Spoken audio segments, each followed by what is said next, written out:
I talk SUPERFLEX Dynasty Fantasy Football 365 days a year, and I'm honestly surprised that there are this many people in redraft leagues that are now interested in SUPERFLEX. It warms my heart. I've been playing SUPERFLEX exclusively with Dynasty Fantasy Football since 2017. I joined my first SUPERFLEX league in 2015. So I'll be excited to go through and dive into a SUPERFLEX draft now on Underdog Fantasy because I've had a ton of questions in the comment section asking us to get these going. So hopefully this will give you a decent idea of how you should expect your 2022 fantasy football SUPERFLEX draft to go. But before we get into it, please go down there, drop a like on the live stream, subscribe to the channel if you have not already. And if you want to come out and draft with us on these streams, you better be hitting the bell next to the subscribe button. That way you're notified when we're actually live and you don't have to catch us as a video later on. But I think we should be good to go. And what we really want here is we need a high pick, guys. It's not good to be picking at like the 111, and Underdog clearly with their very sophisticated AI system heard me through this microphone saying that we wanted a high pick, so they decided to give us that 101. Praise up, praise up. Let's go with Josh Allen. See what makes it back around to us at the 2-3 turn. Now it's a little bit awkward because at the 2-3 turn, the quarterback position is gonna be pretty gross. You're gonna be looking at someone like a Kirk Cousins, and it's very hard to know if you actually want to go ahead and look at a Cousins in this range, but I don't care. Let's lock in Josh Allen here at the 101. It should start in about 15 seconds. So if we have 15 seconds, what I can do is also tell you, hell, if you want to go on Underdog Fantasy and draft in a SUPERFLEX league to practice for your real money 2022 SUPERFLEX draft, or maybe you want to go get in a one quarterback draft on Underdog Fantasy. Of course, they have both. Usually we do one quarterback leagues. You can go to the link in the live chat, go to the link in the description of the video, go sign up for Underdog Fantasy. And when you sign up for Underdog Fantasy, make sure you use promo code FLOCK. That way you can claim up to $100 in free fantasy football contests this year. And on top of that, you will get our 2022 rankings. You'll get our 2022 fantasy football draft guide with just a $10 deposit. So please make sure you take advantage of that. And yeah, we take Allen, and you have the first 5 picks here. First of 5 picks as quarterbacks. Dear God. Dear God. Riley says, starting early, day 2 of waiting to be modded. My man, like I said, if we're noticing in the chat that we need an extra moderator in there, we will go ahead. We'll start firing up some more mods. But Jalen Hurts goes at 6, right after Kyler here. Dear God. Maybe we didn't want an early pick. Maybe the optimal would have been able to, say, take Joe Burrow at 7 and then still get a respectable quarterback on the way back around in the second round. Because look at this draft. Look at this. Who are we getting later on? What we're probably going to have to do is we're probably going to have to punt quarterback at the 2-3 turn based on how this is going. And then we're going to be looking at maybe like getting Marcus Mariota, Kenny Pickett at the very end. And what I mean by the very end, probably like 5th, 6th round. That's what it's looking like it's going to be. But Dak Prescott goes at 11. Hell, we have good news here. We may be able to pull Derrick Henry on the same team as Josh Allen in a SUPERFLEX format. We may be getting Derrick Henry here at the end of the second. We may be also getting someone like maybe a Travis Kelce. We'll have some options. Not at the quarterback position, of course, because this is straight up ridiculous. But oh my gosh, oh my gosh. So Justin Jefferson, 15 here. Second wide receiver off the board. Lance goes 14. Interesting to see that Lance goes behind Dak, behind Brady, behind Wilson, behind Burrow in this draft, where in a one quarterback league, you're used to seeing Trey Lance off the board right after Jalen Hurts. Like usually you have Trey Lance off the board between Jalen Hurts and Joe Burrow. I don't know why he fell so much in this draft. Derek Carr goes at 17. Ladies and gentlemen, we're not even going to be looking at a Kirk Cousins. We're not going to be looking at a Cousins at this rate when you have Matthew Stafford off the board here in the middle of the second round. That's what I said. We're looking at maybe a Derrick Henry and a Dalvin Cook here at the 1-2 turn. And let me confirm before I start making adjustments with this. But I believe this Superflex draft on Underdog Fantasy, where, usually on Underdog, those wide receivers are pushed up because you have to start 3 of them. You have to start 3 in that one quarterback format. But here, I believe in this Superflex, you only have to start 2 wide receivers. So let me go through and just double check this. Yeah, so you only have to start 2 wide receivers. So you start 1 quarterback, 2 running backs, 2 receivers, a tight end, a flex, and a Superflex. So honestly, in my opinion, I am not going to be nearly as interested in going ahead and taking like a Stephon Diggs, taking like a Devontae Adams here. I think I would prioritize going out of our way and possibly looking at other spots. Now, if we are evaluating a Tua Tagovailoa from an expected value standpoint compared to these elite level running backs, it may be difficult for me to go ahead and take Tua here. Noah doesn't even give us the option. Noah decides to go Tua Tagovailoa, and we are now going to go back-to-back Austin Eckler and Derrick Henry. As we already discussed, I don't think that wide receiver is as important here in this league because you can't start up to 4 every single week. Instead, you only have to start 2. You start 2 to 3 wide receivers on a week-to-week basis here. So let's just take Josh Allen, Austin Eckler, Derrick Henry with our first 3 picks. A very boring start to this draft, but I have a feeling that we're going to stop seeing these quarterbacks go. Like maybe you have a team here at 29 decide to take Trevor Lawrence. But in reality, I think we'll be able to see similar quarterbacks in a few rounds, whereas the drop-off of the running back position is going to be pretty sharp. Gardner Minshew coming out. Thank you, my friend. Says, hey, Mace, do you prefer Lamar Jackson or Kyler Murray? I have Lamar ranked over Kyler. If you're playing in a 6-point passing touchdown format where we don't have to just sit there and really think about rushing upside, I think you could take Kyler in a 6-point passing touchdown league and Lamar in a 4-point passing touchdown format. And Reed coming out says, how do we feel about Jerry Jeudy this year? I think Jerry Jeudy's the wide receiver 1 in Denver. We have Jerry Jeudy ranked as our wide receiver 18. Cortland Sutton right after him as our wide receiver 19. I think that he does have upside. I mean, he's younger than Kenny Pickett. He was the wide receiver 1 in games where Cortland Sutton and Jerry Jeudy played together last year. And obviously, he should have hyper-efficient quarterback play as well. But Deebo Samuel going off the board here, pick 35. Mark Andrews, pick 36. Seems very far for Andrews to fall. What quarterbacks are available at this point? You have Matt Ryan, Daniel Jones, Jameis Winston, Mac Jones, Tannehill, Zach Wilson, Jared Goff, Carson Wentz. Is Watson already off? No, Deshaun Watson, ADP, quarterback 29. I wonder who I'm drafting in a league where we need to be thinking about weeks 15, 16, 17 primarily. But we'll get there later on.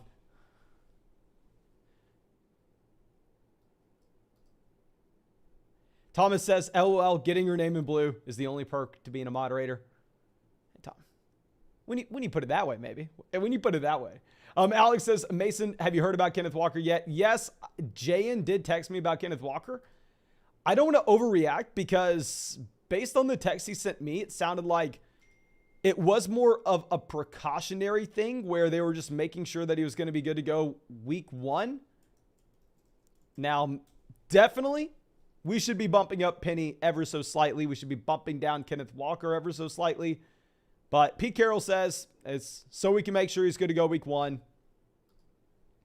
It is what it is. Now, Matt Ryan going off the board here, pick 44 for this team's second quarterback. Now, if we were looking at quarterbacks in this range, you have a Jameis Winston, you have a Mac Jones. But in reality, yeah, Nick Chubb off the board. We were locking in Alvin Kamara and Nick Chubb if we were going to have Nick Chubb making it to us.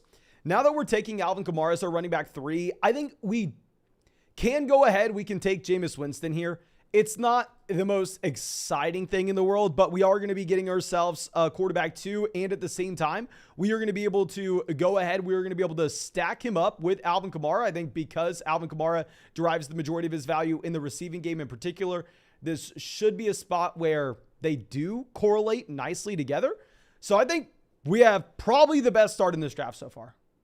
Realistically speaking, let me know in the live chat. What do you think of this? Where it's a super flex league, obviously, it would be very nice to have the combination of, say, Dak Prescott and a Trey Lance. But, yeah, we don't have a great second quarterback. However, we have the quarterback 1 overall, presumably with Josh Allen. We have Eckler, Derrick Henry, Alvin Kamara at running back, and Jameis Winston for our second quarterback spot.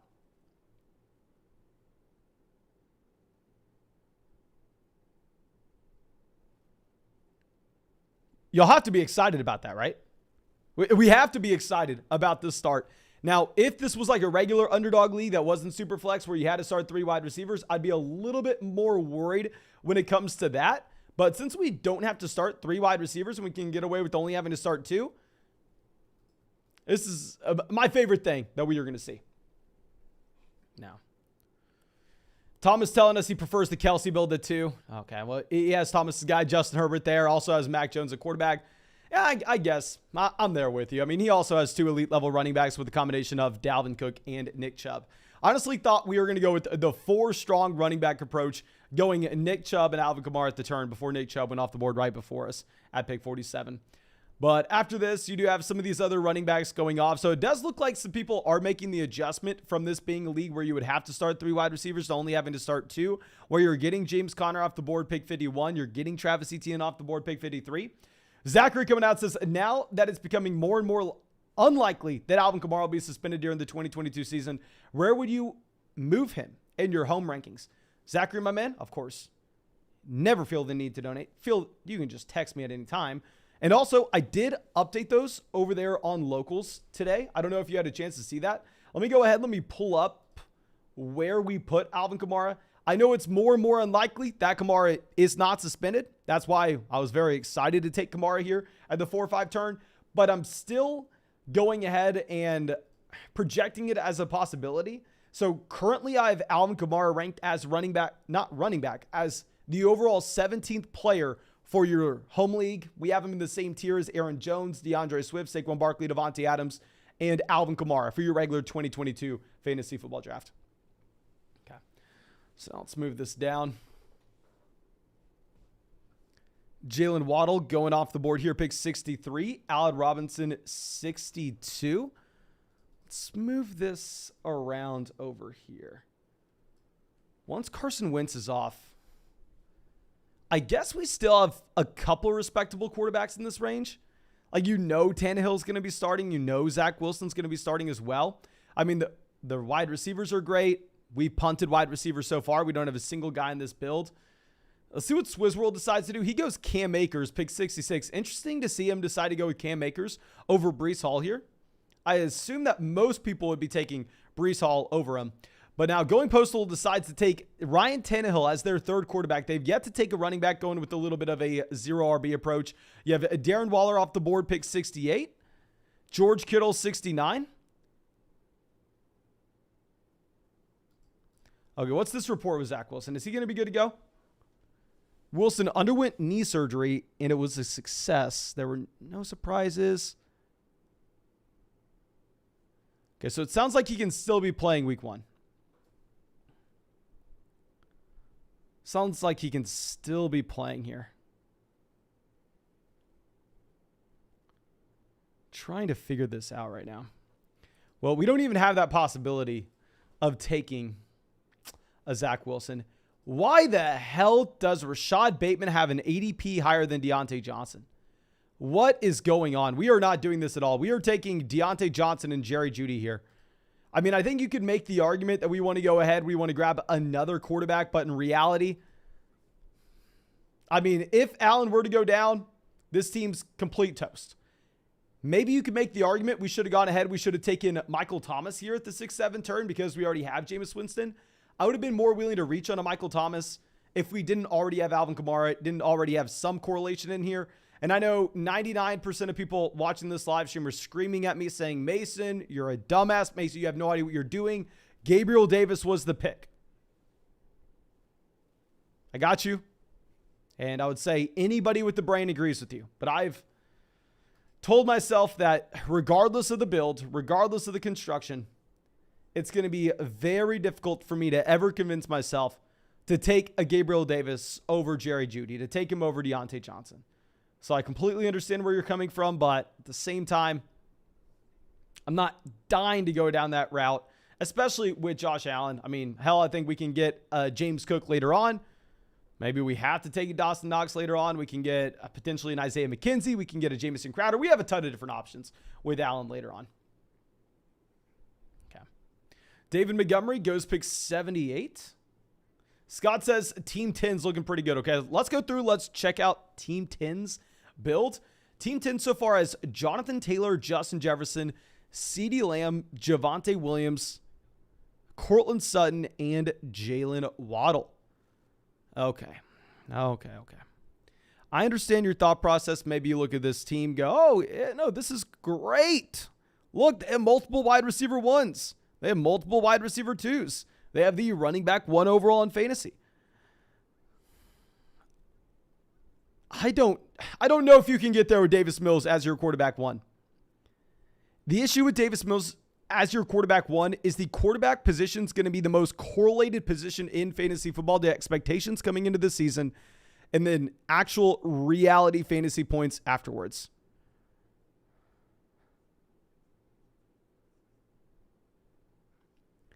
So I understand like a 0 running back approach, thinking you can hit on an elite level ceiling later on, because you do have running backs coming out every year, like an Elijah Mitchell last year, like a James Robinson the year before that. And obviously players cycling up to give you elite level weeks when the starter goes down in front of him, like in Alexander Madison. I understand the approach where you think you can get away with going 0 running back, but to think you can get away with going 0 QB in a super flex format like this, it doesn't matter how good those other positions are. I feel like it's going to be so hard for you to really make this work. I mean, even if Watson's only suspended 6 weeks, I'm fine with the Watson pick with the upside that you have in this context.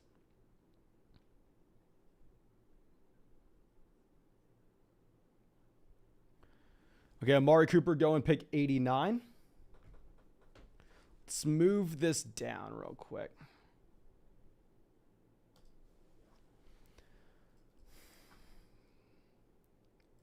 Interesting to see that Baker's still available here.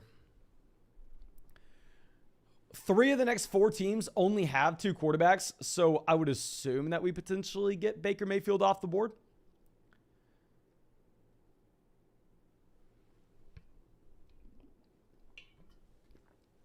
This ADP is all messed up as well. Like you have Damian Harris still stuck here at 107 compared to like a Ramondre Stevenson at 116. Obviously, we know that's flip-flopped as of now. Now, the guy we want, Michael Thomas, off the board. We were hoping that we were going to get Michael Thomas on the way back around. Oh, that is just brutal. A.J. Dillon going pick 93 here. And I'm not dying to take really any running backs, if I'm going to be completely honest. But we're really getting Baker. We're really going to be able to add Baker Mayfield as our quarterback 3 here at the end of the 8th round. Did something happen with Baker that I don't know about? I think we take Baker, and then we go ahead and we also take TJ Hawkinson. Just considering the fact that you don't have to go through and start 3 wide receivers every single week. I don't really care too much about the wide receiver position in this format. We can get away with only starting 2. We already have Deontay Johnson and Jerry Jeudy. So I think we can take Baker, take a tight end that I think does have a lot of upside. I know we've spoken about avoiding the mid-round tight ends a ton in the past. But at the same time, I would like to get away with only having to draft 2 tight ends total. I believe they're 20 rounds in this draft. Okay, never mind. I was going to say, I thought there were only 18 rounds. Okay, so DeAndre Hopkins, Drake London, Devonta Smith, all going off the board here at wide receiver. In a regular underdog draft, yes, I'd be very worried, but you only have to start 2 wide receivers.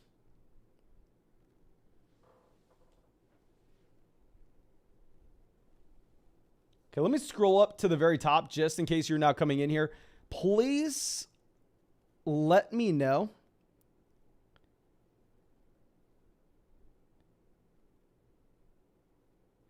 what your favorite build is, because obviously this is a very, very, very unique draft where you have a team going with Wilson, Carr, Trevor Lawrence out the gate, just taking 3 quarterbacks in a row. You have another team at 10 that decides to punt on quarterback all the way till 7, the 7th round. Y'all know I'm very fair. I think that I do a good job whenever I draft a bad fantasy football team to not let my pride, not let my ego get in the way, and I'll be able to make fun of myself and say how bad my team is immediately. But with this context, I actually really like our team.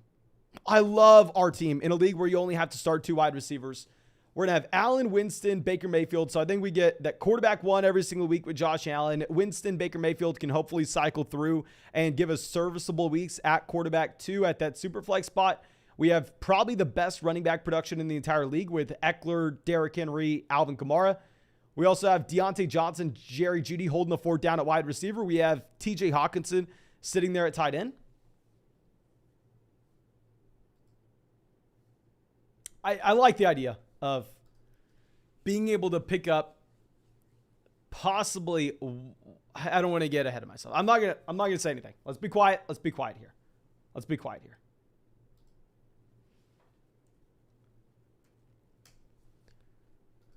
So Ramondre Stevenson finally off the board here at 110.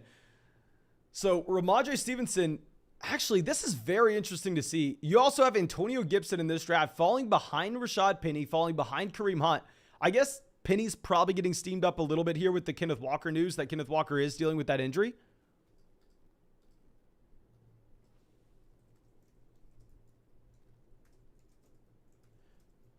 Jimmy G off the board. I hate this Jimmy Garoppolo pick. I don't want to say exactly why I hate this pick right now, because this may be, I don't want to say why I hate it right now, but I'll say why I hate it after we make our selections at 120, 121.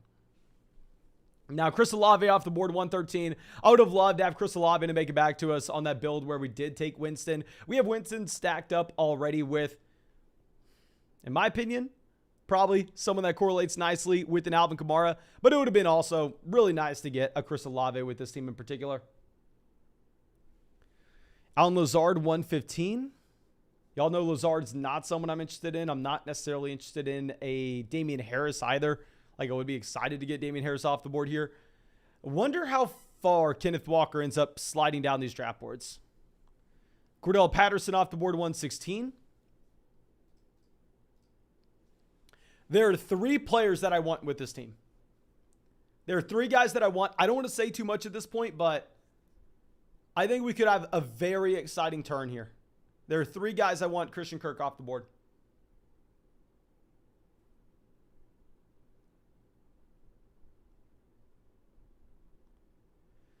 Noah on the clock. He has 3 quarterbacks already. His 3 QBs are Mahomes, Tua, Marcus Mariota. He has 1 tight end with Dalton Schultz. He has 2 receivers with A.J. Brown, Drake London, Swift, Connor, and Breece Hall at running back. He goes Treylon Burks.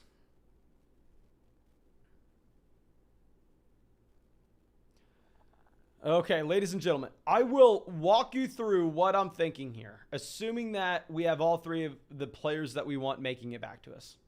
And I want to ask for your opinion as well. I honestly think I know what you're going to say, and I think I'm not going to do it. These are the 3 players we want. We want either one of these Buffalo guys, or we want Kenny Pickett. I don't know how Jimmy Garoppolo is getting drafted before Kenny Pickett here. There's no way Kenny Pickett makes it back to us, so I'm fine talking about this. We have Deontay Johnson at wide receiver. I think it is going to be so important in this Superflex format to be able to have 2 top.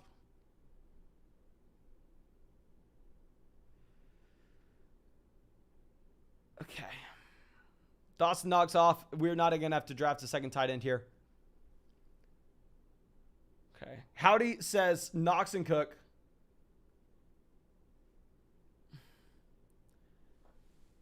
Okay. Yeah, it looks like a lot of people are telling us Dawson Knox and James Cook instead of going ahead and getting that extra quarterback with Kenny Pickett, even though I really do like the Kenny Pickett value. I really do like the Kenny Pickett value here.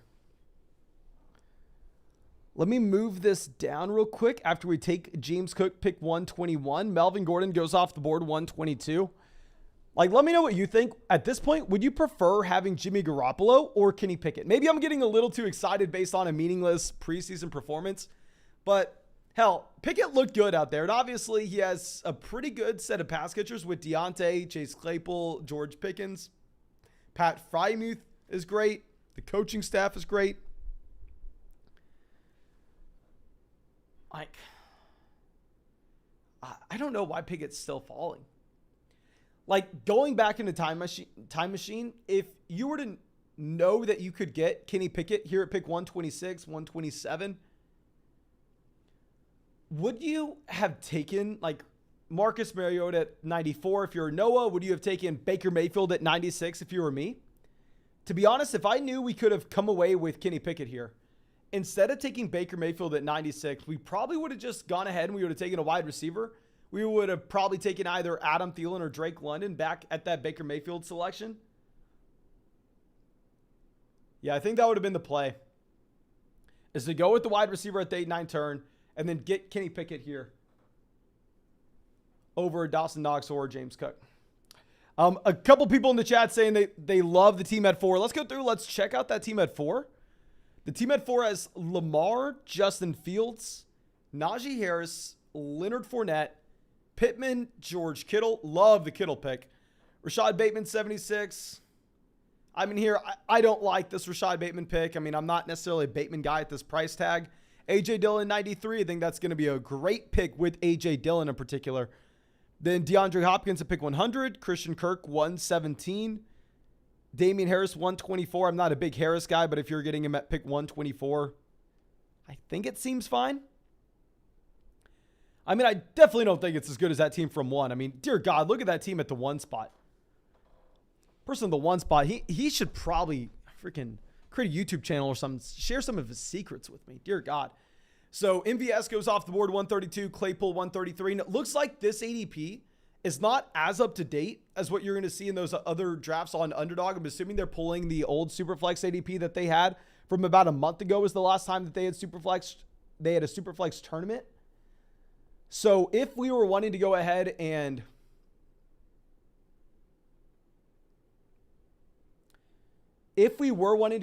say, bring in a George Pickens, someone that steamed up ADP quite a bit, or even bring in an Isaiah Pacheco, we would have to scroll down, especially KJ Hamler is another example. We just have to remember these guys that have steamed up ADP as of late off the top of our heads. Got to be willing to scroll down a bit here.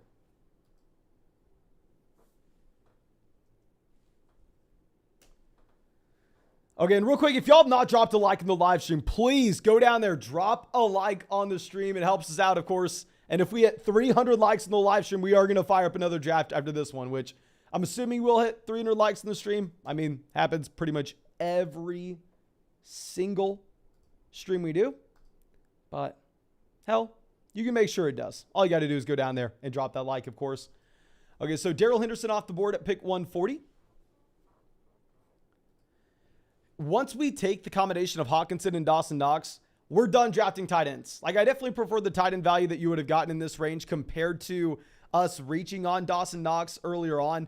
The only reason we did it is because we had Josh Allen. Like, it's not that exciting, but it is what it is. Isaiah Spiller off the board. Thank God we're going to get Tyler Boyd. I love the Tyler Boyd pick here. Also, maybe like the idea of going with an Alexander Mattison and being done at running back. If we're looking at other wide receivers we could be going for,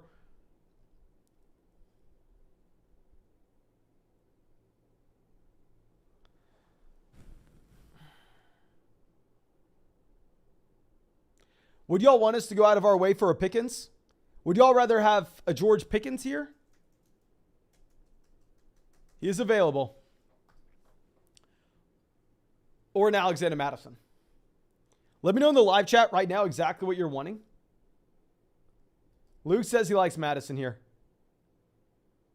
Adam says Pickens.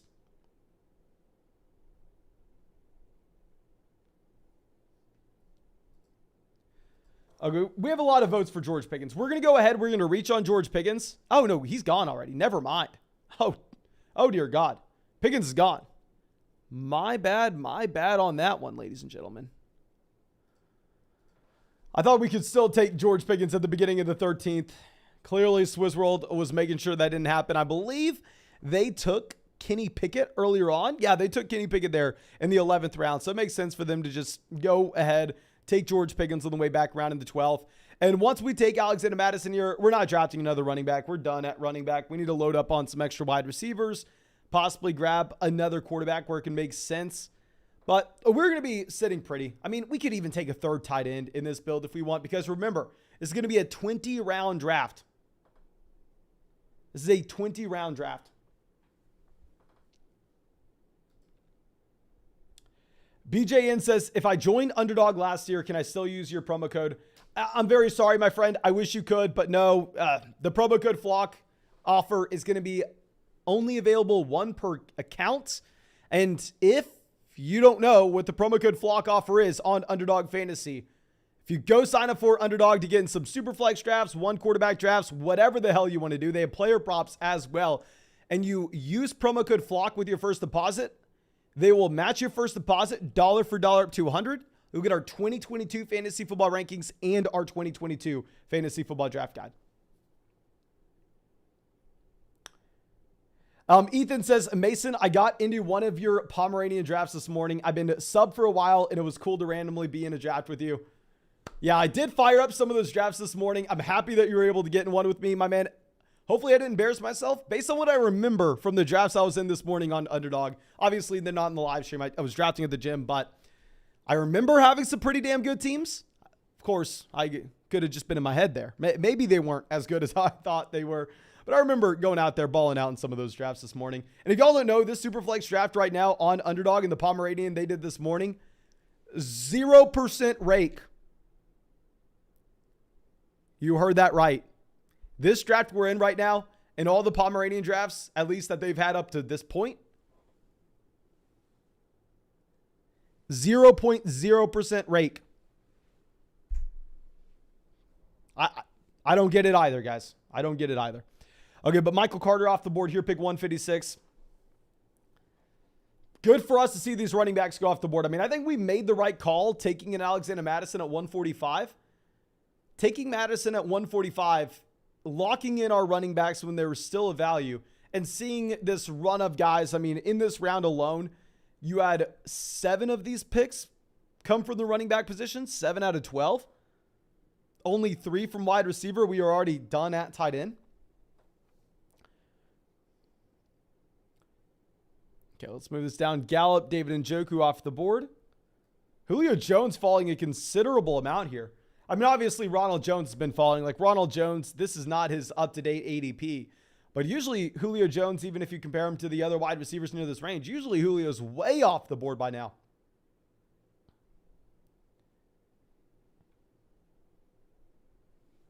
Now, Tyler, let's see what he does. He goes Jahan Dotson. Yeah, taking Dotson over Julio. Did something happen with Julio today? Please let me know in the live chat if something happened with Julio Jones. Noah Fant off the board, 161.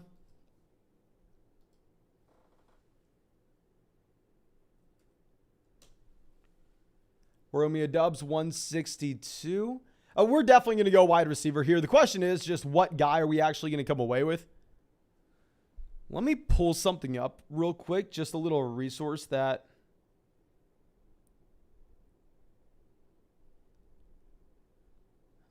we can maybe see where the other ADP is in the actual up-to-date ADP in Best Ball Mania if we slide over here and look at the rankings on Underdog. I just want to see what players we're actually likely to get back on the way back around, because I don't want to just be severely reaching on guys here if we think that we can get them on the way back.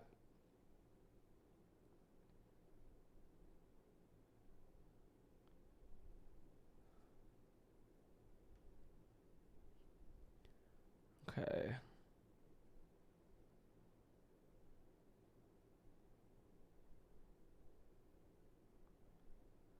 Okay, we know what we want to do. Christian Watson off the board, 166. Joshua Palmer gone. Joshua Palmer was going to be our guy. So at this point, honestly, it's going to be a little bit of a reach if you look at where he goes compared to some of these other drafts. But we're going to go ahead. We're going to get our other guy. We are going to take a KJ Hamler here at pick 168. And then beyond that, if we are looking at this, a format in particular, where we only have to start 2 wide receivers, it's going to be a 20-round draft, so we're going to be able to have a high floor on a week-to-week basis. Do we know who the starter is in Seattle?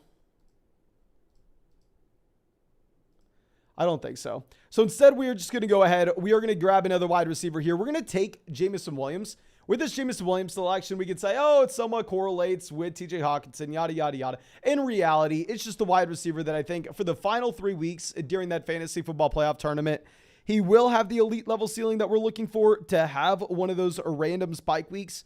And I don't think the opportunity cost is going to be too much for us to go ahead and for us to take him here and then just take the 0 in our starting lineup in this with our 15th round selection for the first month of the season. I think it is going to be completely fine. Okay, Bob asking why Alvin Kamara fell to pick 49.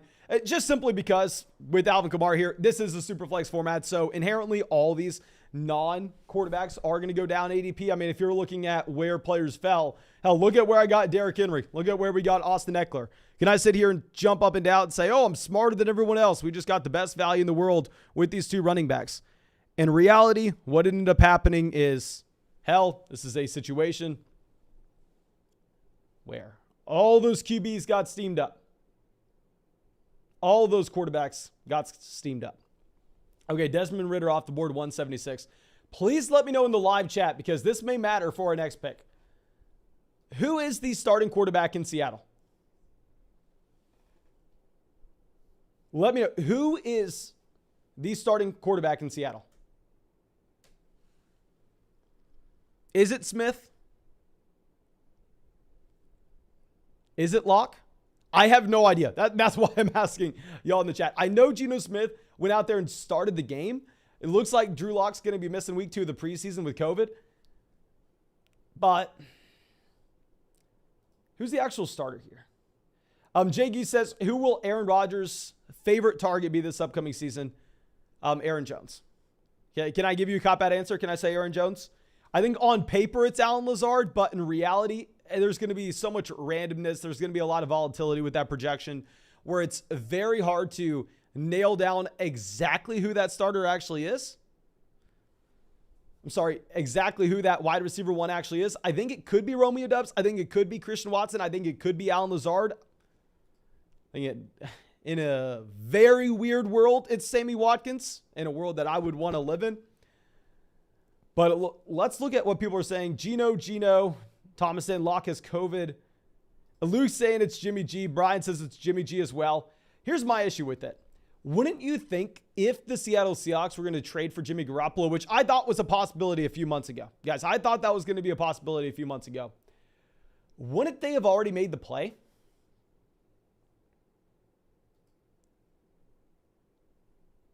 Wouldn't they have already gone out there and traded for Jimmy G? Why would they have waited this long if that was their plan all along? I don't have a good answer for that. I don't.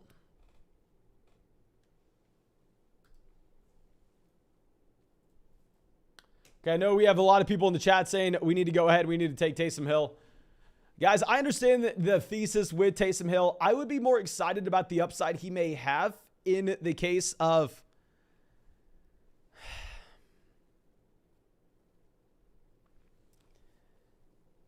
being the starting quarterback if it wasn't for Andy Dalton.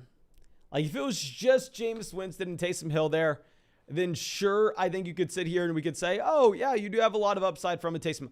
In reality,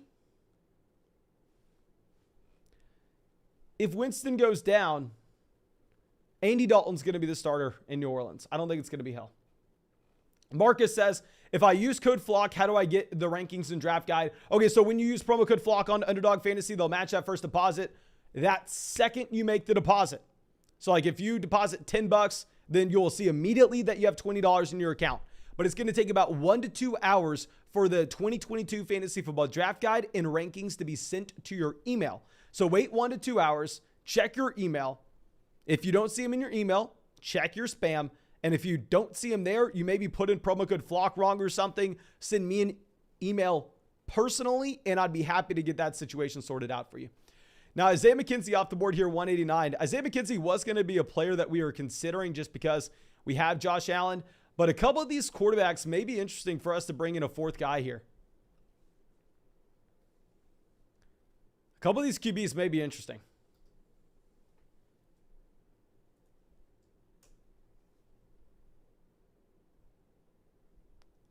Paris Campbell, Brissett off the board. Okay, so here's the thought process. Robbie Anderson's an auto pick. Like, hell, we have Baker Mayfield here. We need to get some correlation. Robbie Anderson has an ADP 20 picks behind this. I don't think ADP matters too much in this draft, but still, at the end of the day, we can't use that as a tie break. Beyond that, it comes down to, do we want to take Jamison Crowder and say that he can still be the starting slot wide receiver for Josh Allen in Buffalo? Or do we want to take a swing on potentially a fourth starting quarterback? We don't know if he'll be the starter. If Brissett was sitting here, I probably would be more excited about taking Brissett. But as it stands at wide receiver, we have Deontay Johnson, Jerry Jeudy, Tyler Boyd, KJ Hamler, Jameson Williams, and Robbie Anderson. Now, keep in mind, this is going to be a different league than what you have in a regular underdog draft where you have to start 3 of these wide receivers. Here, you only have to start 2. So we're not as bad of a situation in at wide receiver as you'd assume, but we still probably should. Let's go ahead, take Jamison Crowder here. I mean, it looks less and less likely that he is going to be the starting slot wide receiver in Buffalo, but it's still a possibility. It is still a possibility. Okay. Now let's move this down. Dallin says, will you be updating the draft guide before the weekend? Yes, I will be. We updated our rankings today, looking to probably update that draft guide tomorrow or the following day. Now, I just wanted to really wait to see if we were going to get official news on Deshaun Watson. Guys, is it not crazy that this Deshaun Watson situation started 2 years ago? And we don't have a final answer on this yet. Like, I feel like I've been sitting on my hands for God knows how long now, waiting to see if anything's going to happen here.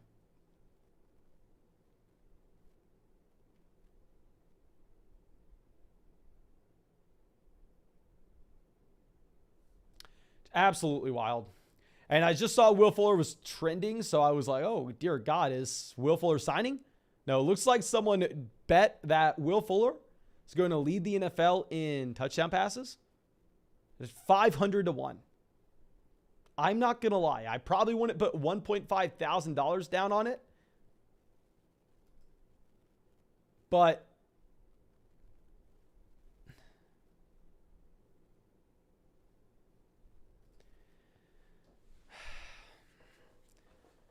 in terms of us looking at wide receivers with upside of 500 to 1, he was a top 10 receiver on a per game basis.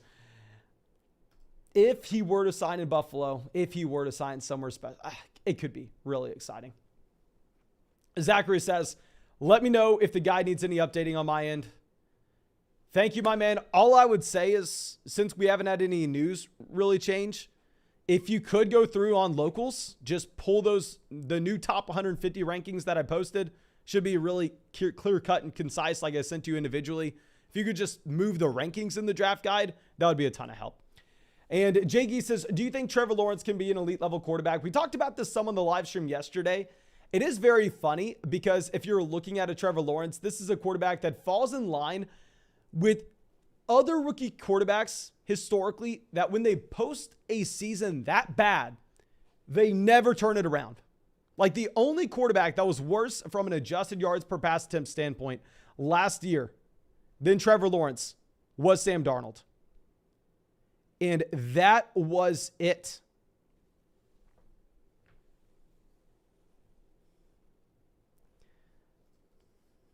Now, with that being said, all the buzz we're getting out of Jacksonville is just talking about how good Trevor Lawrence looks. I don't know exactly how much we should be listening to that, how much we should be weighing in that into our evaluations. Let me know your opinion. I would say Lawrence at ADP, like where did he go in this draft? He went at pick 32 here in a SUPERFLEX league. He goes approximately how many picks before Kenny Pickett? Pickett 127. Like, would you rather have Saquon Barkley and Kenny Pickett or Trevor Lawrence and Devin Singletary in a SUPERFLEX format? I probably would prefer to just go ahead and take the elite level running back. Like, Lawrence is one of the hardest evaluations you're going to find at the quarterback position because obviously he had all the pedigree in the world as well.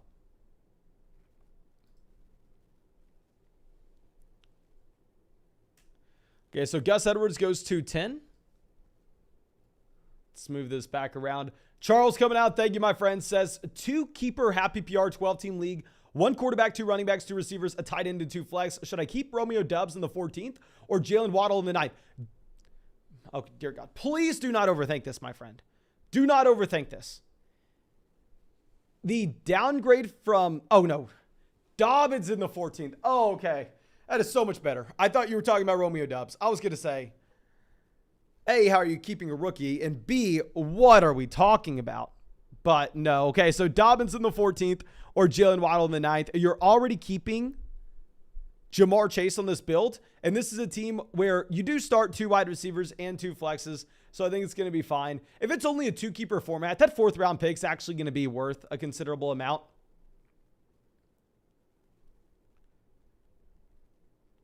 I think we go Dobbins here. Dobbins in half PPR. If it was a full PPR format, maybe we would go Waddle. It's very close. Okay, so now that we're going to be back up on the clock at 216, we're not that interested to go ahead and to grab a running back here. I mean, if we're looking at the running back position, we have Eckler, Derrick Henry, Alvin Kamara, James Cook, and Alexander Mattison. Like, who would we even want at running back? Now, in terms of other positions we could be looking at, now that David Bell's off the board as well, I'm not too interested in any of these guys. We have 3 picks left. Who's that quarterback? Not taking any of those quarterbacks. Let's go ahead. Let's take Odell Beckham Jr. just as another option, saying we don't really need the depth to get by at the beginning portion of the season. We're just looking for that elite level ceiling weeks 15, 16, 17. And also, we'll just take a tight end here. Let's just take Cameron Brate. It's the most boring pick ever, but this is a league where you only have to start 2 wide receivers. You only have to start 2 wide receivers. We're already so locked into the running back position. And at the same time, I mean, we can't necessarily sit here and say that anybody else has a crap ton of upside. Like, are we ever going to be sitting here and crying that we did not get Tyquan Thornton and that was the reason we lost this league, that we needed him as our 9th wide receiver? I don't think so. But real quick, if y'all have not done so yet, go down there, drop a like on the live stream. We are about 10 likes away from firing up another draft after this one. Let me know, do y'all want another Superflex draft after this or another 1 quarterback league? I'm thinking of getting another Superflex draft going because today's probably going to be the only day, maybe tomorrow and the next day as well, but we're not going to have that many opportunities where we can go through and draft in a Superflex format. We're not going to have that many opportunities where we can get in Superflex leagues on Underdog. So I feel like let's take advantage of the chance we have now. Let's fire up another Superflex draft, at least one more. Maybe we can look to get a high stakes draft going a little bit later on. But yeah, let's go 1 Superflex after this. And to be honest, I don't even want to show you who we're going to get in the 18th round. I mean, the 20th round here, does this matter really at all? Is your opinion of us going to change regardless of if we draft, say, Devin Duvernay versus Velus Jones Jr. here? It's the exact same. So let's go ahead. Let's just fire up our next draft. We're going to go to the Underdog lobby, Pomeranian, but Superflex, enter in this $3 draft. And right now in this contest, there's a 0% rake, a 0% rake. And we get the 104. So we are going to come away with an elite level quarterback. We're probably going to be getting a Lamar Jackson here. I'm not considering Jonathan Taylor. Jonathan Taylor's not in play. Look at what happened in the last draft. Look at what happened in the last draft. I don't know if we can go ahead. I don't know if we can take any non-quarterback in the first round. Unless we were sitting at literally like pick 12, pick 11, and we're getting Jonathan Taylor there, then sure. But we decided to wait on our second quarterback in the last draft after going QB in round 1, and we were able to come away with Austin Eckler and Derrick Henry at the 2-3 turn. Like, the gap that you're going to have from the quarterbacks in round 1 to round 2, massive. The gap that you'll have at running back, not nearly as large. Okay. So let's move this over. And of course, if you want to get in our next draft on Underdog, all you got to do is go down there, drop a like on the live stream, subscribe, hit the bell so you can come out when we are live. Go sign up for Underdog. Use promo code FLOCK when you sign up. They'll match your first deposit dollar for dollar up to 100. Look at our 2022 fantasy football rankings and our 2022 fantasy football draft guide. But I am sorry, those are rankings and a draft guide, not for Superflex leagues. It's going to be for a 1 quarterback format, not for Superflex. Okay. Let's see what we are coming away with. It would be so funny if this team at 1 decided to go with like Jonathan Taylor. Just trying to find my water here. Derek says, I'm drafting like 3 of these at a time. It's a little different trying to do multiple of these. Yeah, I feel like it would be very difficult to go through and multi-table the Superflex drafts just because you do have to be paying attention to what the other owners in your league are doing, where you are going to have some owners decide to just go ahead and punt the quarterback position. That's not going to be us here. We are going to go ahead. We are going to take Lamar Jackson in the first. Like if we're looking at the non-quarterbacks we can have in the second round, we can get Kelsey. We can get Derrick Henry. Like if we can get Derrick Henry in the second, I would never feel the need to take Jonathan Taylor in the first when the quarterback we're going to be looking at instead of Lamar Jackson is going to be Kirk Cousins. Okay.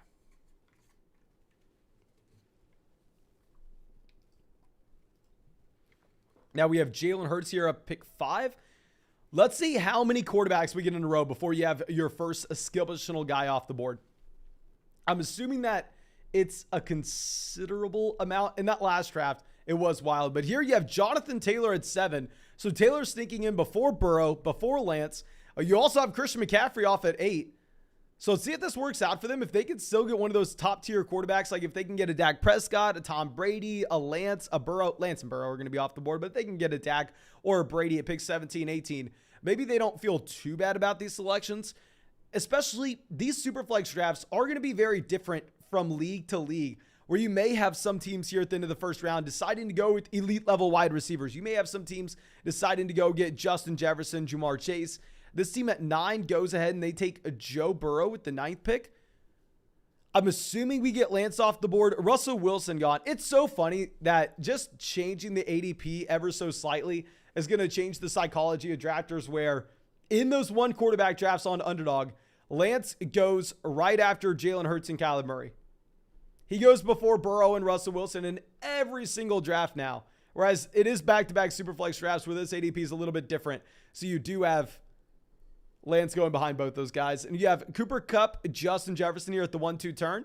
Really interesting to see that team decide to pass on quarterback overall and not take a Dak Prescott, not take a Tom Brady. If we're looking at the raw points per game gap that you're going to get from like a Dak Prescott and a Tom Brady versus the quarterbacks at the 3-4 turn, where you're not even going to be able to take a Trevor Lawrence versus the wide receivers you'll have there at the 3-4 turn, you're going to have respectable wide receivers in that range. I would have a very hard time going through and going Cooper Kupp and Justin Jefferson, to be completely honest. Now that Burrow team decides to stack up with Jamar Chase at 16, I think that you are going to see a lot of teams in this contest deciding to do that. Alex says he's team 6 in this draft. Okay, Alex is team 6, so he decided to go Kyler Murray there at pick 6. I really like the Kyler call. Now that Fields is off the board, I wonder, what does he do? Does he decide to go quarterback at pick 19, or does he decide to grab an elite level running back like we did in the second round with an Eckler? So Rodgers off the board 18. I believe this is Alex. Yeah, Kyler at 6. Let's see what he does here. What's the Stafford report? Back-to-back full practices, so a good Stafford report. So he goes ahead and he takes Austin Eckler. Kevin on the clock. Kevin, I believe, went Jalen Hurts. Yeah, Jalen Hurts at pick 5. They go Kelsey. Hell freaking yes. Are you kidding me? We're getting Matthew Stafford at pick 21 to pair up with Lamar Jackson?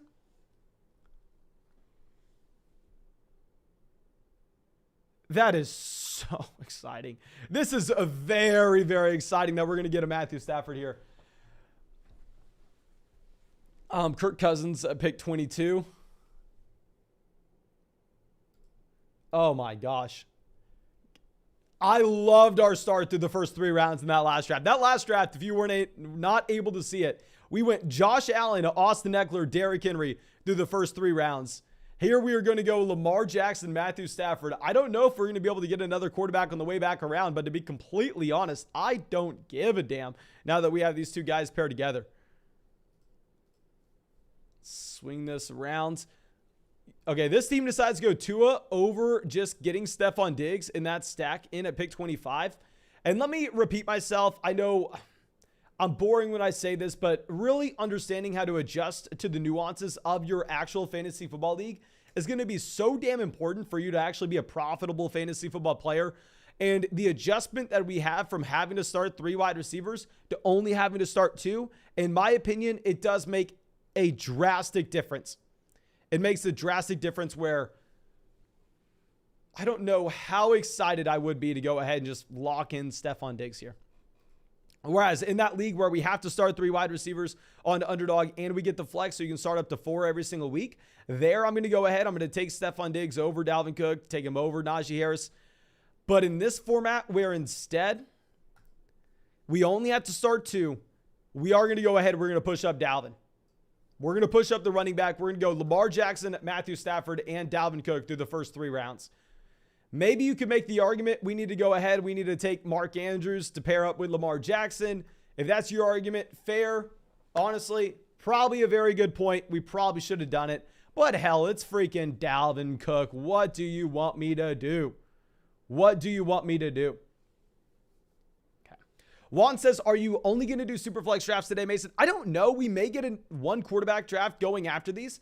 I just wanted to get a couple Superflex drafts in here because we've had a lot of questions regarding Superflex.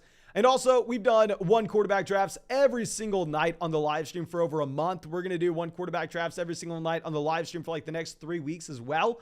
I don't think that these Superflex drafts are going to last that long on Underdog. So, wanted to fire up a second one here. After this, maybe we decide that next draft we get in is going to be a 1 quarterback league, mainly dependent on what y'all are wanting in the live chat. But let's move this back around. Deebo Samuel, pick 32.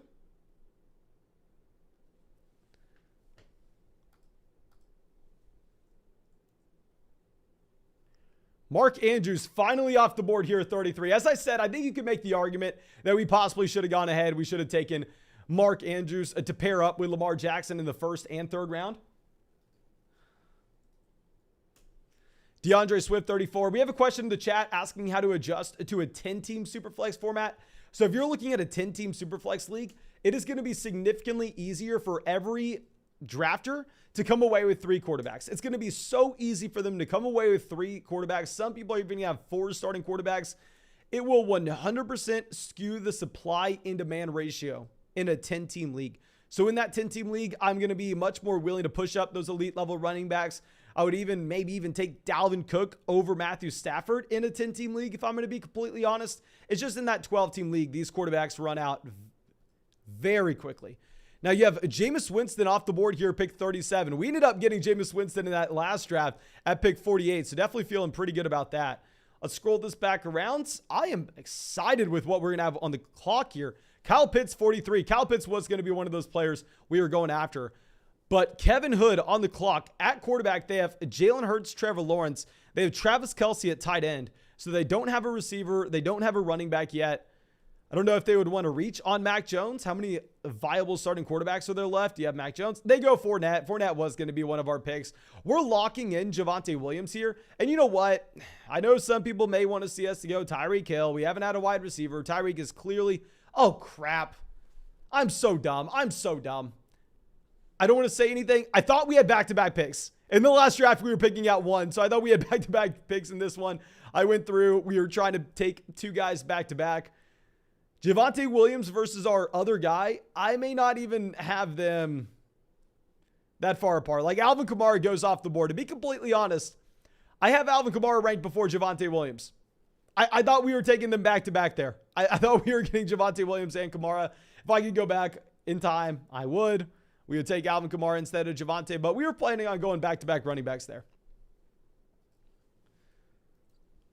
Okay. So now, let's see what else these teams do. You have Mac Jones off the board here and Ryan Tannehill. So they're going out there. They're making sure that they're getting 4 starting quarterbacks. Allen, Tua, Mac Jones, Ryan Tannehill, and Ryan Tannehill here. Julian says, what's the better roster format? 3 wide receivers, 1 flex. 2 wide receivers, 2 flex. This is a 12-team Happy PR Yahoo League. Firm handshakes. Thank you. Thank you, my friend. And I will say it's about the same. I would lean with 2 wide receivers, 2 flexes, but as long as you have the ability to start 4 wide receivers. I think the largest mistake people make when they're setting up their leagues are going to be setting them up in a way where you only start 2 wide receivers and 1 flex. If you only start 2 wide receivers and 1 flex, it's just so boring, where all it comes down to is who can hit on the elite level running backs. Because in a league that's a little bit deeper, even if you miss out on an elite level running back, you'll be able to possibly overcome it if you are very good at identifying wide receiver talent later on, if you're able to build a nice, well-rounded roster overall, where in a super shallow format where you can only start up to 3 receivers, it's not about building a well-rounded roster. It's about just trying to find that player that has the elite level ceiling.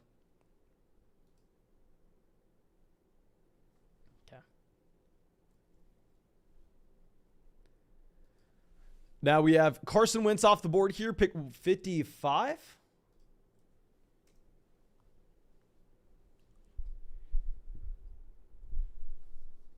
What else can we be looking at? Interesting to see that these teams, after we take A.J. Brown, you do have a run on wide receivers here. You have T. Higgins, Michael Pittman, A.J. Brown, Keenan Allen, and Mike Williams, all back to back to back to back. Now, I didn't even love this A.J. Brown selection, going back to the format that we were talking about, but at the end of the day, I thought that we would be able to find some fine running back value on the way back around, whereas maybe this league doesn't devalue wide receiver as I think they should, and it is very funny. Like, y'all know, usually if you're drafting on Underdog, you're so used to seeing all those orange boxes at the very top. Like, through the first 4 rounds, the majority of those boxes are the orangest yellow color you see. And here, there are very few wide receivers taken. We are on pick 60 right now. And the last wide receiver off the board is Mike Williams, who's like the wide receiver 14 in ADP. Yeah. So now we have Travis Etienne off at pick 59. So this team at 11 has punted wide receivers so far. They don't have a single receiver through the first 5 rounds.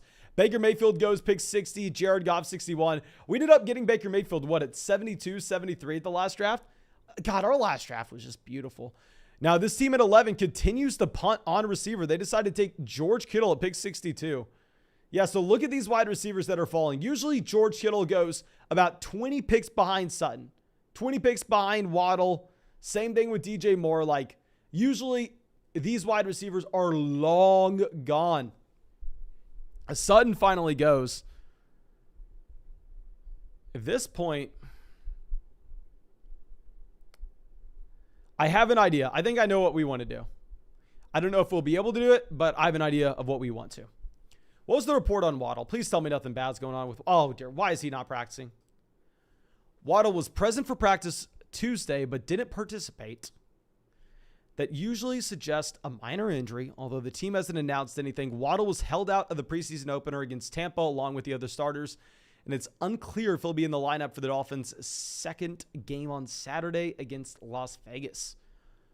Oh, please, for the love of God, Jalen Waddle be okay. I have way too much money invested into Jalen Waddle and not too many shares of Tyreek Hill, where if Waddle were to go down, it's going to look like it's a bad season for us this year.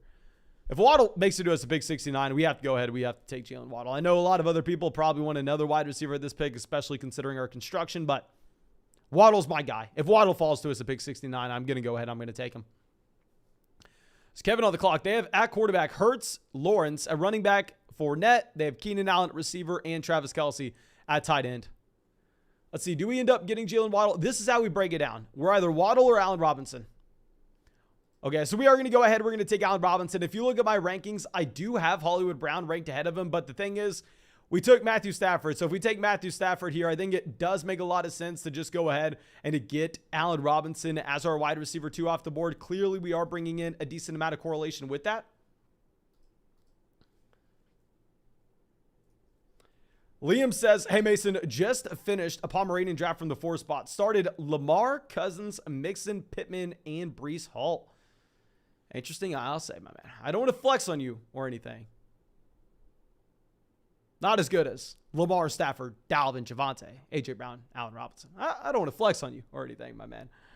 But you have Dalton Schultz, 73, Gabriel Davis, 72. 2 players I wouldn't have been interested in. There's one guy on the board that I still really want.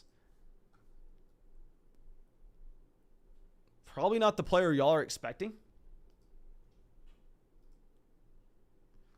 Let's see if he makes it back. William says Stafford was gone at the 209.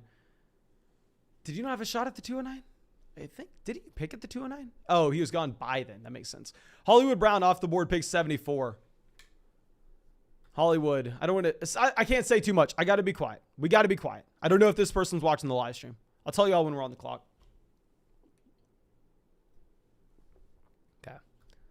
See, they go Zach Wilson. Zach Wilson was our initial plan here. I thought that Zach Wilson was going to be the easy selection if we were just looking at the guaranteed starter that is in a good situation, even if we don't love the player overall. Now here we have to take David Montgomery. I mean, if we're just looking at the fact that you only have to start 2 wide receivers, we already have AJ Brown and Allen Robinson. I'm not dying to continuously just add a crap ton of receivers, especially in a best ball format when we're going to be able to add the depth a little bit later on. So let's take David Montgomery here at pick 76. I think it will be a fine selection in general. Sean says, where do you find the Pomeranian drafts on Underdog? I will show you on my phone real quick because I don't want to back out of this. All you got to do is open the Underdog app. And here are the featured tournaments on the top. You can even go and click NFL and you'll only see the NFL tournaments. And then from there, actually, I guess you can't see it that way. I guess you have to just go straight to the homepage. And you scroll and it's the Pomeranian but Superflex. You click it. This is probably going to fill very quickly. One of the big reasons is it's a 0% rake. 0% rake. Now, after we take Montgomery, the wide receiver I would have drafted in Deontay Johnson, not even off the board yet. Deontay falls all the way to pick 80 here. I think you do have to be very excited about Deontay. Let's see it. This team at 11 that's completely punted wide receiver so far decides to go ahead and grab a wide receiver at pick 82. I'm sorry, at pick 83. I mean, they have Lance Dak at quarterback. At running back, they had the combination of DeAndre Swift, Aaron Jones, Travis Etienne. They have George Kittle at tight end. So overall, honestly, I really like their team. Like, if I'm going through and looking at this, I don't know if I'd change a single thing. Yeah, I don't know if I'd change a single thing if I were them. I know, obviously, it's a little bit weird going 6 rounds through without having a single wide receiver off the board. But still, I think for this league, it's probably optimal. Okay, so now let's move this down after we see Godwin go as their wide receiver 1 here. Then Elijah Mitchell goes pick 84. Amon-Ra St. Brown after that. Just checking who had Brady. Okay, so the team that had Brady decided to pass on Godwin in favor of Josh Jacobs here. They already had Mike Evans, so maybe that played into their decision. You have Adam Thielen off the board at 87. Let's scroll this back around.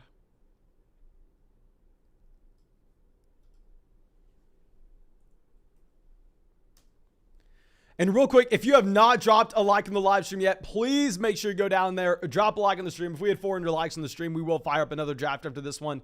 I don't know if the next draft will be super flex. I don't know if it'll be a 1 quarterback. We'll probably just ask y'all, what do you want? And go based off of that. But interesting to see A.J. Dillon fall this far behind Elijah Mitchell, behind Josh Jacobs, where A.J. Dillon usually goes significantly before at least the Josh Jacobs at this point in those 1 quarterback leagues. So I'd imagine we get Dillon off the board soon here. Oh, dear God. Did we have to zoom in that much? There we go.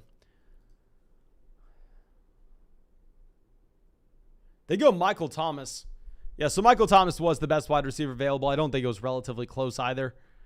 TJ Hawkinson off the board, 90. Is this going to be one of my first shares of A.J. Dillon? Are we finally going to get A.J. Dillon at a reasonable price point? Mariota off the board, 91. Devonta Smith. So I guess we go ahead. We take A.J. Dillon here. I mean, usually I'm not drafting A.J. Dillon because usually you have to take him before guys like Jacobs, before an Elijah Mitchell. But in this format in particular, when we're just swinging for the fences here, I think it does make a lot of sense to just go out of our way, get A.J. Dillon, get a running back that if something were to occur to Aaron Jones, we know that he would have top 5 upside. I mean, that would be 100% in the cards there for an A.J. Dillon. Now let's move this down. After we take Dillon, you have Elijah Moore pick 94. And another reason we do this is y'all know the other player we'd be looking at in this range. Y'all know who it is. I don't want to say too much, but look at the teams after us. I don't think they can go with the other guy that we want. One of these teams I think can. The other ones I'm unsure of. Actually, yeah, you have Antonio Gibson off the board, 95. I think we made the right play with A.J. Dillon. So let's move this down. Like, it's like overkill at running back at this point, but you just have so many damn roster spots here. So this team on the clock has 4 quarterbacks and then 1 running back, 1 receiver, and 1 tight end. They just take their second running back with Miles Sanders. Taking Miles Sanders over Tony Pollard, that's not something you see really often at all anymore. Wonder if they decide to go and take another running back with maybe a Pollard or a Clyde Edwards-Helaire. I mean, we have 4 of these guys. It's not like we're dying to take another RB regardless. I think we probably would prefer the top wide receivers in this range just with our build where we already have 4 running backs. I mean, we do have 2 receivers at the same time. But BCast 7 on the clock. This is a team that at quarterback had Justin Herbert, Derek Carr, running back Kamara, Dobbins, Gibson. That's what we wanted. We wanted Watson making it back to us. Now, I understand with Watson, we're taking a big risk. If Watson's suspended the entire season, oh my gosh, I don't know how we'll be able to financially recover because this is a $3 buy-in. Now, knowing that we're taking that risk, knowing that this is a tournament-style draft where production in weeks 15, 16, and 17 matters so damn much. And let me see, what is first place for this league? First place is $5,000 off a $3 buy-in. What should we be prioritizing? Security? Safety? Or the upside to actually break fantasy football? I think we go ahead. I think we do that upside. Zachary says you should start doing cameos for people's home leagues and stuff. I never want. I don't think I'll ever do cameo, my friend. But thank you for the suggestion. I like the idea. I just have a lot on my plate. I would rather try to provide value in a different way. Okay, so after we take Deshaun Watson, you have Goddard 101, Clyde Edwards-Helaire, Damian Harris off the board. This is a league where, honestly, I think we could get away with taking 4 tight ends if we wanted. I know that sounds absolutely ridiculous, but just looking forward, like if we don't like any of this tight end value as it stands in our first tight end off the boards like Robert Tonyan or a Tyler Higbee, like you have so many roster spots here. It's a 20 round draft.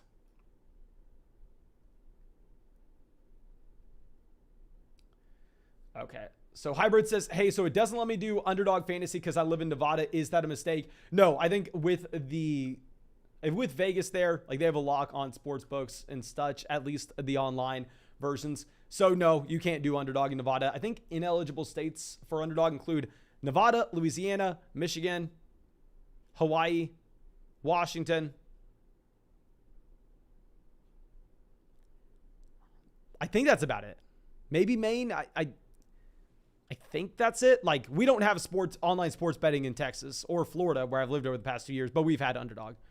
And they have it in Canada, but not in Ontario, Canada. It's just like a state-by-state thing. Okay, so Chase Edmonds off the board, 113. So it looks like we're going to be less interested in going running back here. I mean, I guess maybe we can... Actually, there's a guy. There's a guy I'm looking at. I don't want to get ahead of myself, but there would be one running back we could go with. Now, the thing is, he's pushed down ADP, so, I mean, we could get him on the way back around in the 11th round if we wanted to.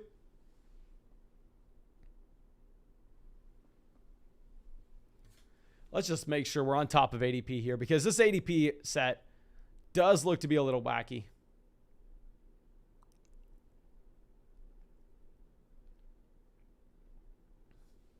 Like here you have Tolbert, like 12 picks behind Garrett Wilson in ADP. If you're looking at the most recent ADP list from those 1 quarterback leagues, I believe Tolbert's before Garrett Wilson. I don't think it should be that way, but that is how it is. But we're going to go ahead. We're going to take Christian Kirk here. Christian Kirk's a no-brainer selection. I mean, we're getting a wide receiver that will be the wide receiver 1 in his offense, obviously getting paid the bag. You do need to go through and hope that you can maybe find some kind of upside with Trevor Lawrence. I'm not a massive Lawrence believer. Like, I am rooting for the guy. Trust me, I want Doug Peterson be able to turn this entire situation around in Jacksonville. And I want to be able to look back on 2021 and just say, oh my gosh, remember how bad Urban Meyer was, where he made Trevor Lawrence look like a bad quarterback? I want that to be the situation. I'm not entirely sold that it's going to be. But regardless, Christian Kirk at 117 is going to be a fine pick no matter what. Golf for Life out here. Thank you, my friend. Thank you. Okay. Golf for Life asking us if we do any of the golf drafts on Underdog. My man, I know nothing about it. I don't think I've entered in a single golf draft on Underdog Fantasy. They had like a massive golf draft contest on Underdog like a month ago where there was like $100,000 prize pool, like something crazy. No idea how that many people are interested in getting in fantasy golf drafts. But a B-cast on the clock. Let's see what they decide to do. They don't have a tight end yet. Neither do we. I have not drafted a single tight end at this point. They go James Cook. James Cook would have been the running back that we were looking at on the way back around. Melvin Gordon also off the board. So if we were looking at wide receiver here, I think it's probably a Marquez Valdez-Scantling that we would look to take. But in reality, I think we just kind of want to lock in another running back and just take our fifth guy and be done at the position. So let's go ahead and let's take Cordell Patterson. If this was a league where we had to start 3 wide receivers, I wouldn't take another running back at this point. But I think in this format in particular, it probably does make a lot of sense to just go ahead and get a Cordell Patterson, even though I definitely preferred James Cook. I thought James Cook was going to be able to make it back to us here. But now at running back, we have Dalvin Cook, Javonte Williams, David Montgomery, A.J. Dillon, and Cordell Patterson. Quarterback, we have the combination of Stafford, Lamar Jackson, and Deshaun Watson. At wide receiver, we have A.J. Brown, Allen Robinson, and Christian Kirk. But Trubisky goes directly after us at 125. Trubisky going before Pickett. Okay. I don't want to speak too much on Pickett because I guess he just goes late. I guess it's something we need to be taking into consideration now when we're going through and drafting those quarterbacks very early on. Derek says, I've got multiple entries advancing in the Pup Cup. Okay, Derek, how did you know what to do in the Pup Cup? Do you just follow golf that way? Were you getting info from somewhere? And also, was there an overlay with the Pup Cup? Did it end up actually filling?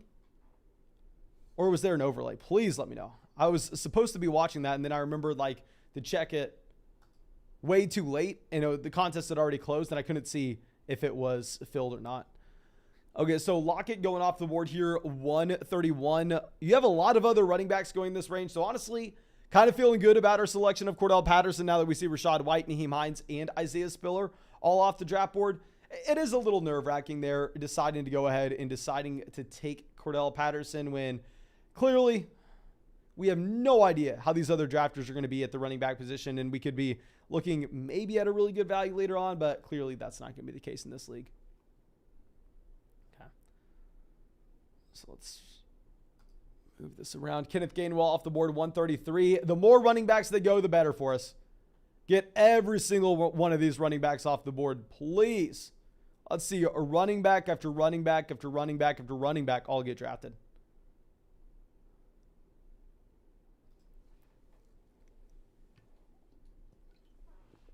Garrett Wilson, Chase Claypool off. Real quick, let me know. Who would you rather have in fantasy football drafts in 2022? Would you rather have Chase Claypool or George Pickens? If you had to bet who the wide receiver 2 is in Pittsburgh, is it Claypool or is it Pickens? Okay, Derek says he's big into DFS golf. There was an overlay, but it wasn't massive. Oh, okay.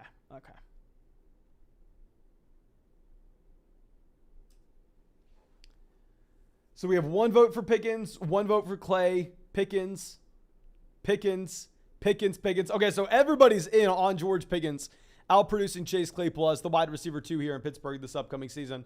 But, I'm going to go ahead. I am not going to take a wide receiver for Pittsburgh. Instead, we will take a tight end for Pittsburgh in Pat Freiermuth. Even though we are taking him over a wide receiver where y'all know I am completely fine with that Tyler Boyd value in the majority of these drafts. But let's go Freiermuth. I think Freiermuth is right in line with the tier of tight ends that we are looking for usually in this range.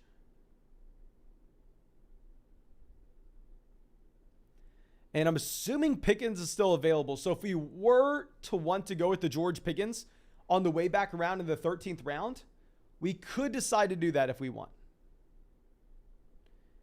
We could do that if we want.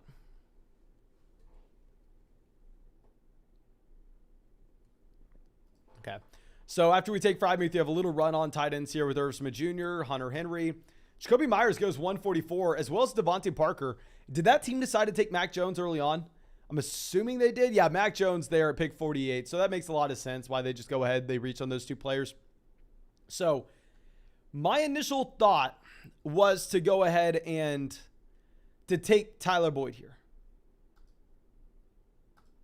But how am I supposed to pass on pick? I understand that maybe this is a little bit overkill with this team at the quarterback position, but I do think it could give us access to a unique combo of upside, specifically at quarterback a little bit later on.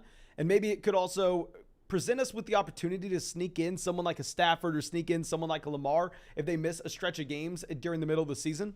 So let's go ahead. Let's just take the raw value. Let's take Kenny Pickett here. I mean, getting Kenny Pickett right next to Michael Carter when we're looking at some of these other quarterbacks early on in this draft where like Carson Wentz goes before Ezekiel Elliott.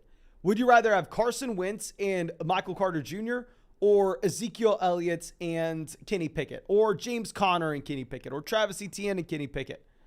Like, I think Kenny Pickett is just such good value in this range. Even if I would have liked to take someone like Tyler Boyd, it's very hard for me to justify it. But of course, we are 100% done at the quarterback position now. We can't take a fifth quarterback with this build. Okay. Now we have Kenny Golladay going off the board 153. Noah says, are we doing a big dog draft tonight? Possibly. Let me know if y'all would want to see one. And I think we may get another Superflex draft going after this one, just for some fun, guys. Like, we are going to go through and do those one quarterback drafts every single night the rest of the offseason. But maybe this is just a special Superflex edition. Maybe this is just the ability for us to go through, knock out some of these Pomeranian drafts. I almost said puppy drafts with the 0% rake. These drafts are 0% rake. It would be stupid not to take advantage of this.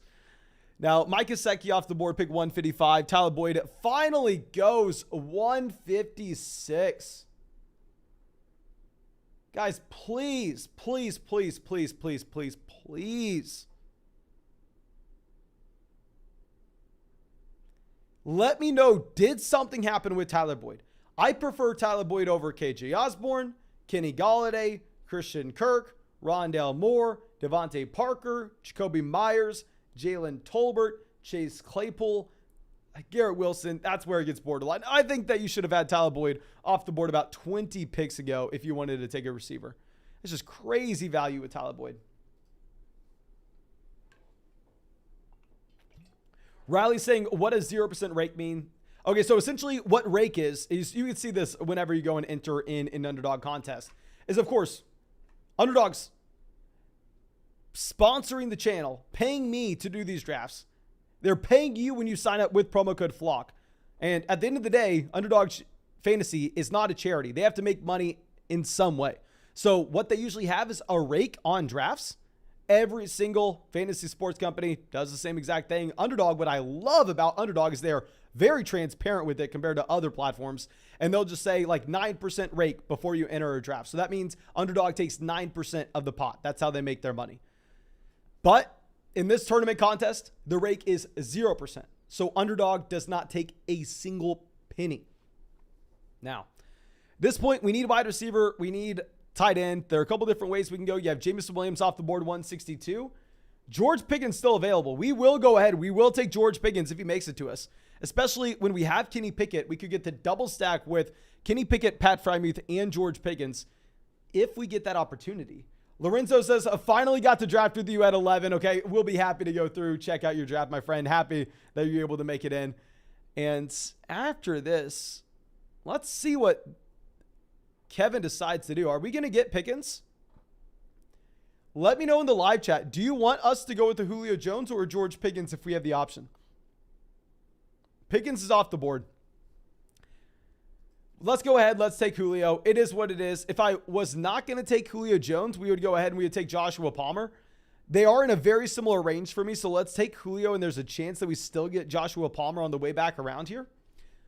But after this pick, we will go through and we'll look at Lorenzo's draft at 11.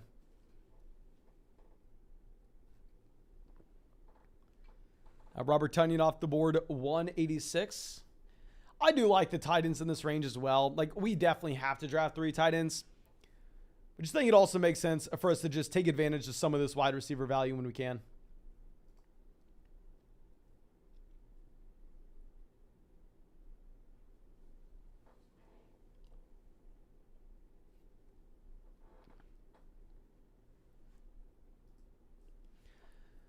Everett, what is this team doing?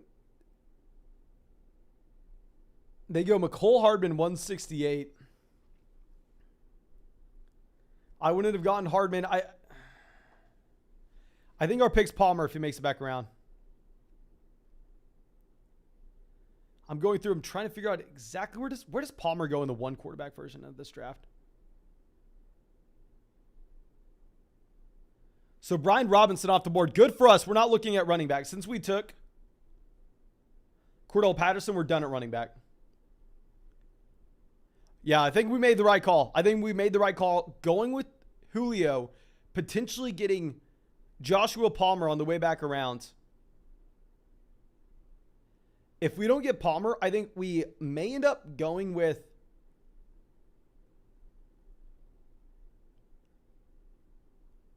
probably Njoku.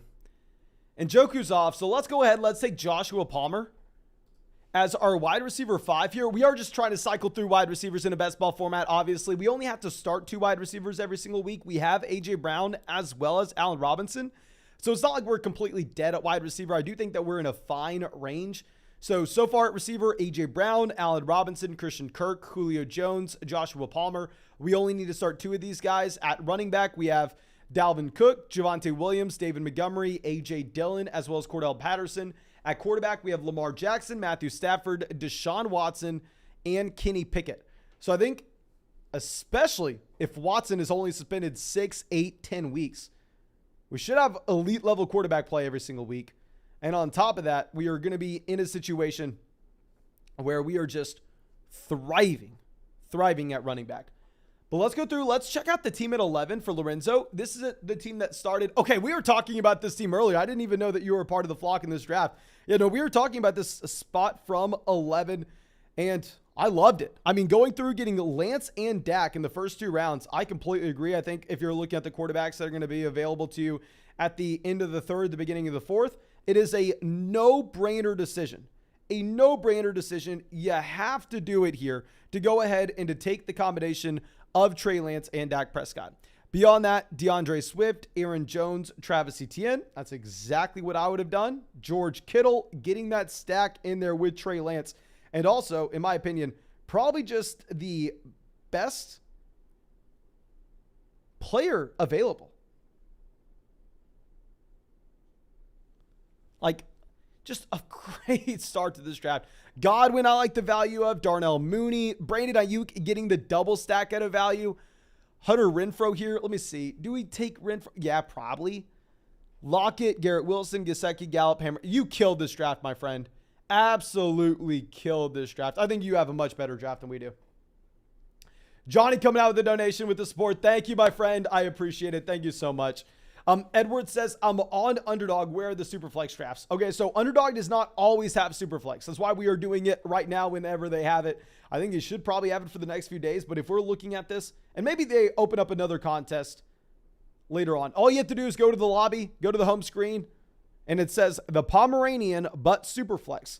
It's the $3 entry tournament style draft that has a 0% rake. A 0% rake. Now, Hayden Hurst goes off the board, 183. Nico Collins lasts a decent while. I did not like the value of Nico Collins until we had the very, very sad news of John Mechie.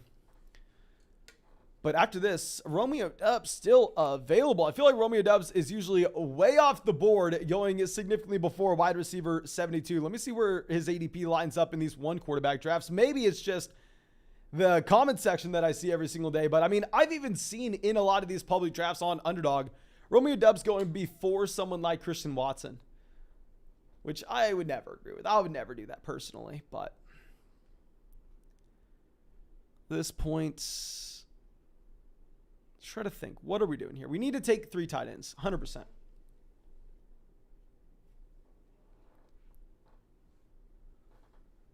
Donkey Shark goes Jamal Williams. Grade for us. We already have Dalvin Cook, Javonte Williams, David Montgomery, A.J. Dillon, Cordell Patterson. We can't take another running back. We probably want Isaiah McKenzie here. If Isaiah McKenzie does fall, to just try to... Actually, no. You know what? I think we probably need a tight end, especially if we're looking at with this team here at the 16-17 turn. Only has one of these tight ends. So let's go ahead. Let's take Evan Ingram. He is going to correlate with Christian Kirk ever so slightly. Don't really care about that as much as I care about the fact that we just need to be bringing in more bodies at the tight end position here. To be completely honest, have not drafted much Evan Ingram in fantasy this year.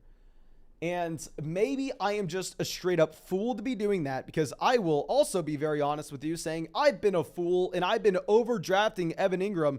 It seems like every single season since his rookie year. Now, came into the NFL in 2017 and what was thought to be a historic tight end draft class. Do y'all remember back in 2017 when you had O.J. Howard, David Njoku, Evan Ingram all coming out being drafted in the first round? And we were all sitting here going, oh my gosh, this is maybe the best tight end draft of all time. Of course, we see how that plays out. Of course, that doesn't come to exactly what you would have expected. But, hell, maybe I've just been burned on Evan Ingram, and that's why I'm not drafting him very often. I don't even have much to say when it comes to the guy. Okay. Outside of that pick, sit here and think for a little. We're not taking Darrell Williams. We're not taking Gus Edwards. No, we're not taking Raheem Mostert. We're not taking Isaiah Pacheco. None of these running backs are in play. Van Jefferson off the board.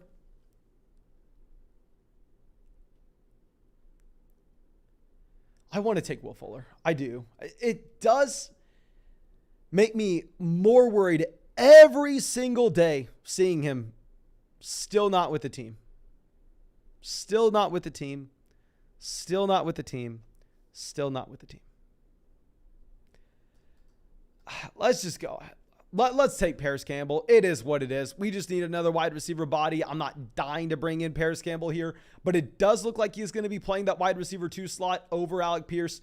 With Paris Campbell, a pretty good prospect coming out of Ohio State. I mean, he broke out early, and Paris Campbell was straight up dominant. And I repeat, he was dominant his final season at Ohio State. He entered into the NFL draft in 2019, the same season that you had guys like DK Metcalf and AJ Brown. Clearly, the issue with Paris Campbell has been he's never been able to stay healthy. And I don't think he's in a great situation this upcoming season when they draft his replacement in Alec Pierce. Obviously, he's never going to be the wide receiver 1 here when we can assume that that is going to be Michael Pittman Jr. But, hell, at the end of the day, we are getting Paris Campbell. We are getting a wide receiver 2 that's hyper athletic, with maybe an okay quarterback in Matt Ryan, even if I'm not the biggest Matt Ryan fan in the world. I don't know what to say. After this, we have a couple questions about Antonio Gibson. I'm assuming this is regarding the Antonio Gibson punt return report. Let me see if there's another Antonio Gibson report that I missed out on today.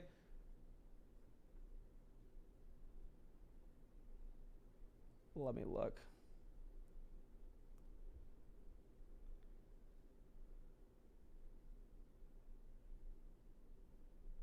I do not...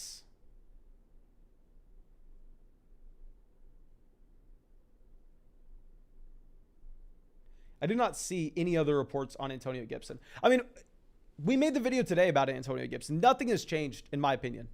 He's a player with a crap ton of upside with a significant amount of risk. Like, it does come down to your personal preference. It does come down to your appetite for risk, specifically with a Mr. Antonio Gibson. At the end of the day, he is the elite level athlete still. You still want to believe he can eventually develop into being an okay pass catching running back because he was a wide receiver in college, even though obviously they bring back J.D. McKissick, capping his upside. It's very, very, very difficult to figure it out with Antonio Gibson. That's why I'm not going to be willing to come out this season and take any hard stances. Like, if I look at how much Antonio Gibson I've drafted on Underdog,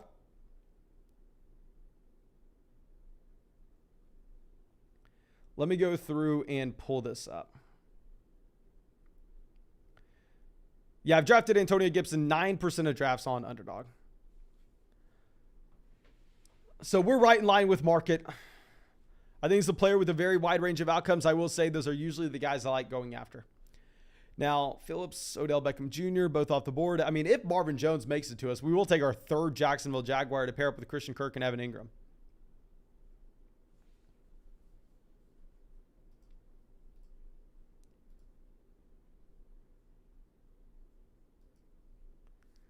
Let's see this.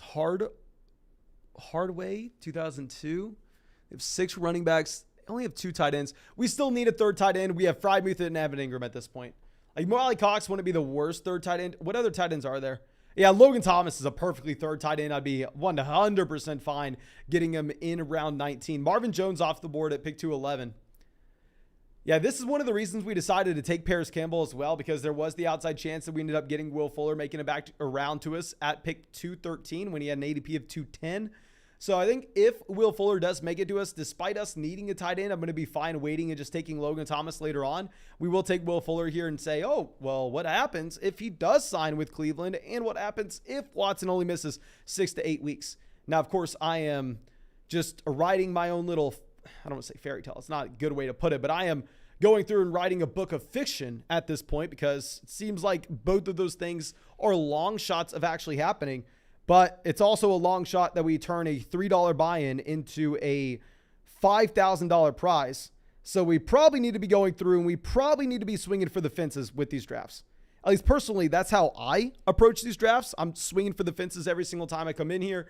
And yeah, I'm going to strike out a lot, but at the same time, I only need to hit 1 or 2 home runs. We hit 1 or 2 home runs, and then, hell, we're sitting pretty. Okay. Sam says, hey, I joined Underdog last week using code FLOCK and deposited $20. I never received a follow-up email with the draft guide /rankings, though. I am so sorry to hear that. I would say, A, please check your spam. Probably sitting in your spam. And B, if you check your spam and you still can't find it there, feel free to send me a personal email, and I'd be happy to get that personally sorted out for you. You can find my email address in the description of the live stream. Just give me the email address you signed up for Underdog with. And it looks like we just passed 400 likes, so we are going to be firing up another draft after this one. So thank you guys. I'm going to be making our next pick here, then just queuing up the next position and firing up probably another Superflex draft, if we're going to be honest. Now with this pick, I kind of just want to take Donovan Peoples-Jones or David Bell. Yeah. This is how we're going to rank this next pick. I think we want to bring in another wide receiver. We want to bring in an 8th guy. Yeah, we only have to start 2 every single week. But at the end of the day, I would like those 2 guys we're starting every single week to be relatively decent. And right now we're sitting with A.J. Brown, Allen Robinson, Christian Kirk, Julio Jones, Joshua Palmer's, Paris Campbell, and Will Fuller. So we are a long way to go on that front. Okay.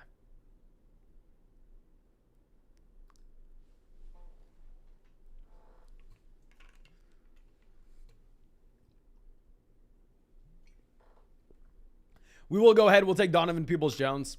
I mean, we'll just get a deep threat here for the Cleveland Browns. And then we're going to go through. We are going to queue up some tight ends.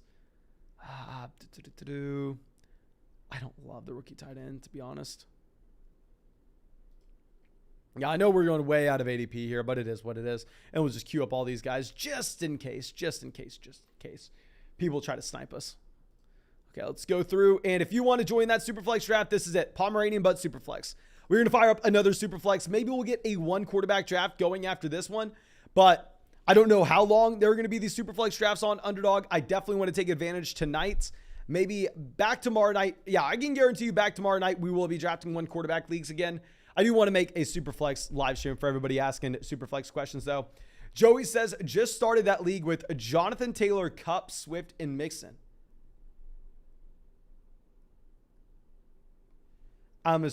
Please tell me you're talking about a Superflex league on Underdog. Tell me that's what you're referring to. Because if you were referring to a regular fantasy football draft and you're telling me you started with Jonathan Taylor, Cooper Kupp, DeAndre Swift, and Joe Mixon, I'm going to have to ban you from the chat because you are clearly just a liar. Now here we're picking at the 112. And I think this is going to be a significantly harder draft spot compared to where we have been in these drafts. if we're looking at what we were able to do, say, through the first 3 rounds of the past 2 drafts.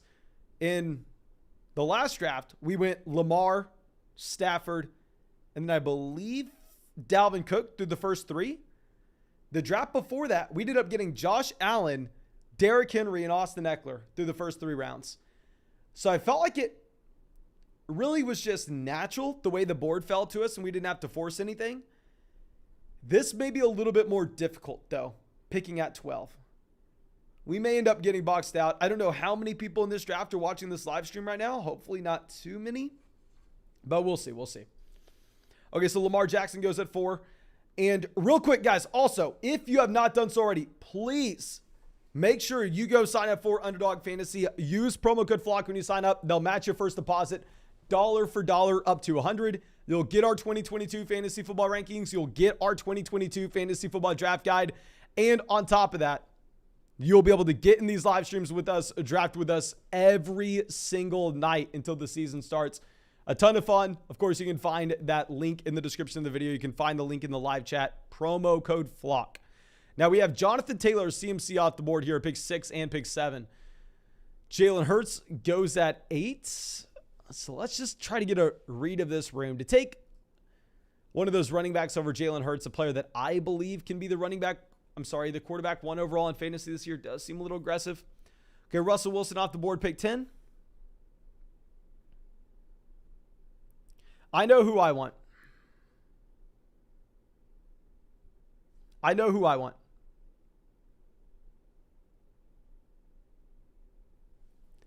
Ed Smith on the clock. I think this is the Ed Smith I know. And he decides to take our guy. He decides to take Lance. Okay, let's think on this. Quarterbacks, we can be looking at them way back around. What's the bigger gap in points per game? T. Higgins and Cooper Kupp or Matt Ryan and Tom Brady?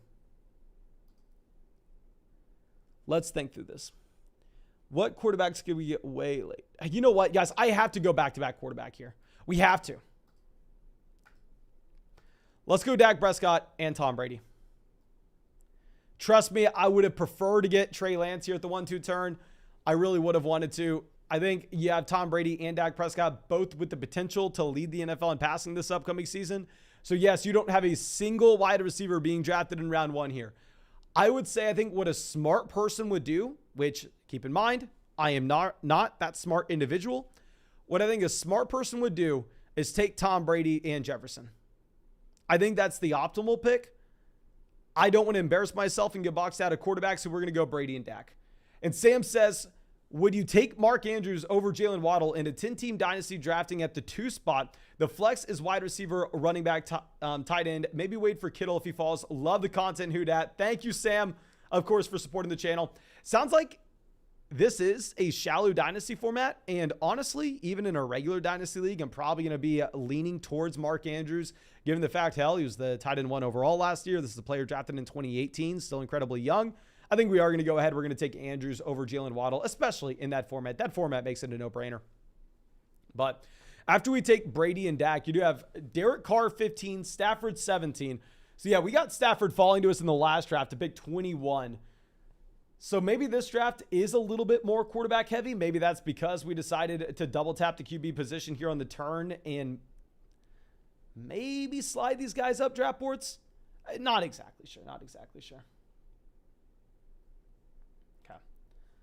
So Joey coming out, thank you, my friend, says it was the $3 Superflex League, but what do you think? Quarterbacks were Winston, Jones, Mills, and Watson. Also, Darnell Mooney and Treylon Burks. Tight ends are Komet, Pat Frymuth. So far still in the draft and need more wide receivers. Okay, let's think this through. So what was your other start? You have Taylor, Kupp, Swift, Mixon through the first 4. What I think this team comes down to, and honestly, personally, I don't think it's a bad way to be structuring your drafts. And I'm 100% willing to admit you probably lose money doing it.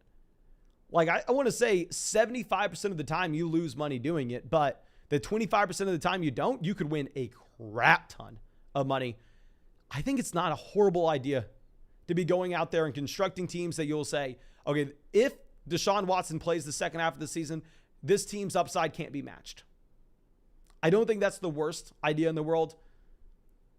So maybe I go through and maybe I try something like that out.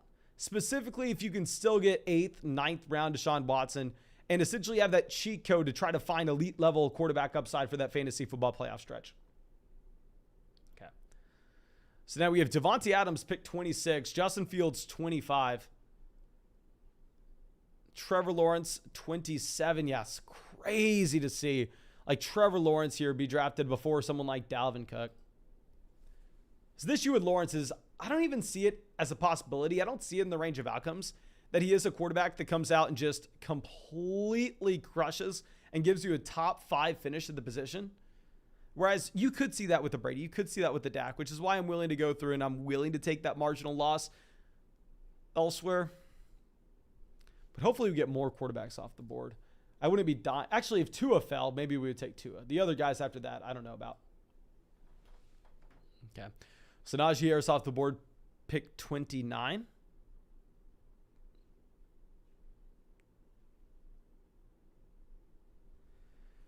DeAndre Swift, Saquon Barkley, kill a gorilla on the clock. Let's see what he decides to do here. I'm assuming, no, he does not go with Andrews. He takes a CeeDee Lamb. Lamb was going to be a wide receiver that we were targeting here at pick 36, 37 when we had Dak Prescott. So maybe we actually end up coming away with a Tua Tagovailoa. I didn't expect it. But yeah, we could go with like a Tua and a Tyreek Hill here. We could get that easy stack. Easy game. Now mixing off the board, Ed Smith on the clock. Let's see what they decide to do. Obviously, at the same time, you're looking at Mike Evans as someone that does correlate with our selection of Tom Brady. They go Mike Evans. Let's sit here and think. Obviously, it seems nice taking Tua and then just immediately taking Tyreek Hill. And if it was a league where you started 3 wide receivers, I would do that. But in reality, I think it is going to be hard to get away from taking Aaron Jones here.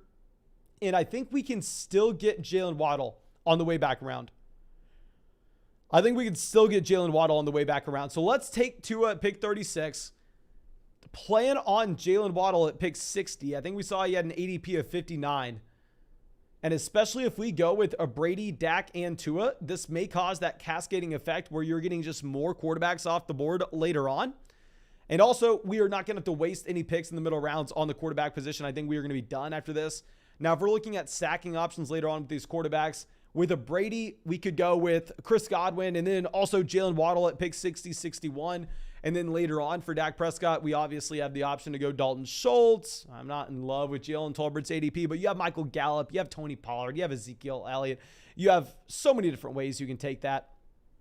So I think this is a very exciting start. I think it is an exciting start. Of course, selfishly, what we are hoping to see is we are hoping to see more quarterbacks go off the board here.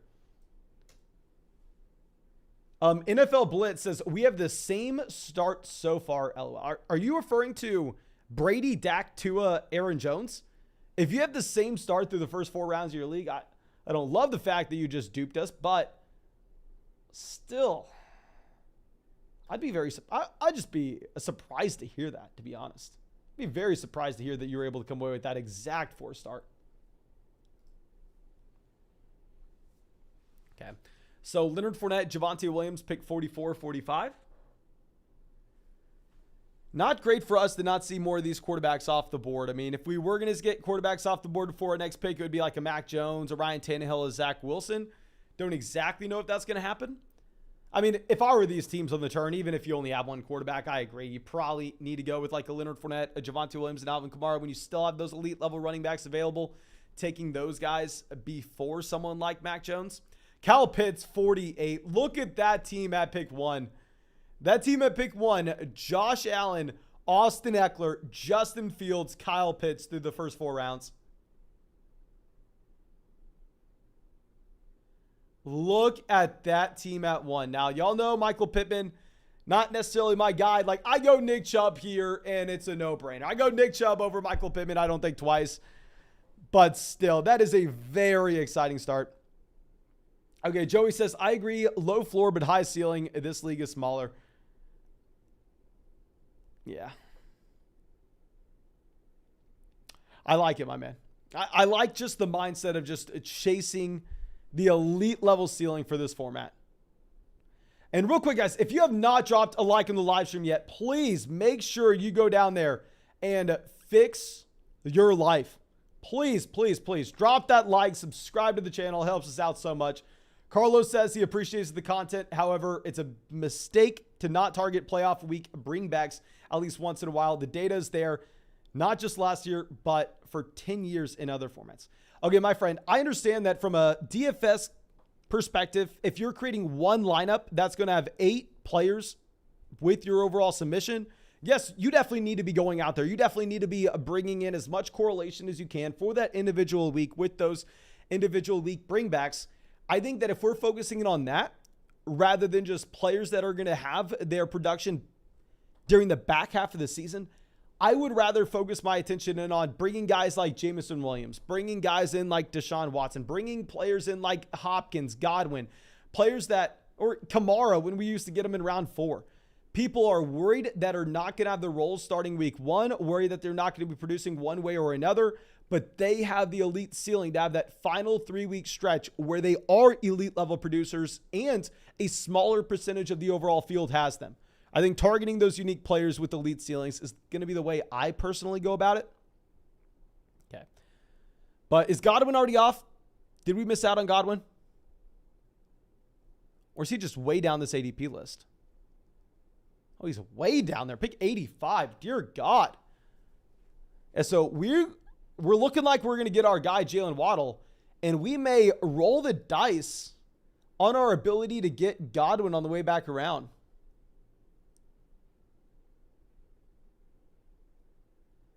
Yeah, I think we're going to do that. Let's take Waddle. I'll also take Sutton here. We're drafting him as wide receiver, 17. I have Sutton ranked as wide receiver 19. We are talking about him before the Tim Patrick injury is the worst value in fantasy football. After the Tim Patrick injury, I think it's going to be fine. I'm never jumping up and down to draft Courtland Sutton. I do have Jerry Jeudy ranked ahead of him. But at the same time, hell, I can get Jerry Jeudy a lot later in a lot of other drafts. And we're not necessarily going to have the opportunity to go through and to draft Courtland Sutton at this price point too often. So Waddle's the easy pick to pair up with Tua Tagovailoa. And I think it does confirm that our decision to pass on Tyreek Hill there at pick 37 in favor of Aaron Jones was the correct one. Maybe we should have also gone running back and just taken Breece Hall in here instead of Sutton. But I don't know. I was just excited to see that we were able to get Jalen Waddle at pick 60 like we initially planned. Pistol Pete says, hey, I just got here. Are we going to do another draft after this? How about this? How about if we get 600 likes in the live stream, we were going to fire up a 4th draft. Let's call it 600 likes in the stream. We will fire up a 4th draft after this one. Of course, thank you so much for the support. Y'all know I have so much fun doing these every single night. Happy that we get to mix it up a little bit here with the Superflex draft for everybody. We've had so many questions in the comment section regarding Superflex as of late. Okay, so we have George Kittle, pick 65. Kittle is going to be the other player that we were looking at here because you only have to start 2 wide receivers. I think in this format, you're not having to push up wide receivers as much you would have to in a different underdog draft. Noah coming out says, who would you rather have in Dynasty, Courtland Sutton or Gabriel Davis? Before the Patrick injury, I think we go ahead and we say Gabriel Davis, not that close. But now with the Patrick injury, it is a decent question. I still probably take Gabriel Davis because the thing is, if both players hit this upcoming season and say both guys like Gabriel Davis, just say he manages to be the wide receiver 15 this year and Courtland Sutton manages to be the wide receiver 16 this year. Who has significantly more value going into 2023? It's going to be Gabriel Davis because going into 2023, Courtland Sutton will be going into his age 28 season at the wide receiver position, where Gabriel Davis is just now going into the 3rd year of his NFL career. So from a dynasty perspective, if we think that they have similar projections for this upcoming season, I clearly would prefer Sutton over Gabriel Davis based on our pick here, but they are in a similar tier. From a long-term perspective, I probably go ahead and take Gabriel Davis. Noah says, I was the first like on the stream. I wouldn't call myself a hero, but lots of other people keep saying it. I've actually heard the word around town. People are just chatting my ear off going, hey guys, Mason, did you see Noah first like on the stream? I mean, if that's not a hero, I don't know what is. So yeah, that's the rumor around town, my friend. Now Jerry Jeudy goes 71, DK Metcalf off the board 70. Thank God we're getting these quarterbacks gone with a Jared Goff here, 72. Like, would we have rather had, say, the combination at wide receiver of, say, T. Higgins? No, Deebo Samuel would have been the pick. Deebo Samuel would have been our wide receiver pick at 36 if we did not go with Tua Tagovailoa. Would you rather have Deebo Samuel and Ryan Tannehill or Tua Tagovailoa and Courtland Sutton in a Superflex format? Let me know your opinion on that, because I think if we were to go back and look at this draft, the potential mistake that we could have made was possibly taking Tua Tagovailoa if we were going to get some of these other quarterbacks at this kind of value later on. Because we have seen Tannehill be an efficient quarterback in the past. Now, I am less optimistic in projecting that with no A.J. Brown, because the splits with and without A.J. Brown for Ryan Tannehill are pretty sharp. But still. Now, Baker Mayfield, 79. Let's move this back around. Carson Wentz still available. Crap. J.K. Dobbins off the board goes, he's going pick 80. Y'all know the player that we were talking about earlier on as the guy that we're targeting here at pick 84? If we end up getting one of these running backs, I'm not going to be crying about it. Like, it would be funny to get A.J. Dillon and Aaron Jones on the same roster, possibly have a unique combination during the actual playoff tournament. So now that we have Godwin off the board 82, we're not going to go ahead. We're not going to take a wide receiver, especially when Michael Thomas is gone. So let's take a couple of running backs here. I actually like the idea in a tournament draft to take the combo of A.J. Dillon and Aaron Jones, because it could present a very unique combination for that fantasy football tournament stretch. And that if we're trying to sneak in, say, an Aaron Jones, like, let's go through this hypothetical situation. And we've done this before, but this is why I think that you could potentially talk yourself into handcuffing a player in one of these tournaments in particular, is if we are looking at, say, Aaron Jones going down week 4, and Aaron Jones is out with the high ankle sprain from week 4 to week, say, 11, or week 12, week 13.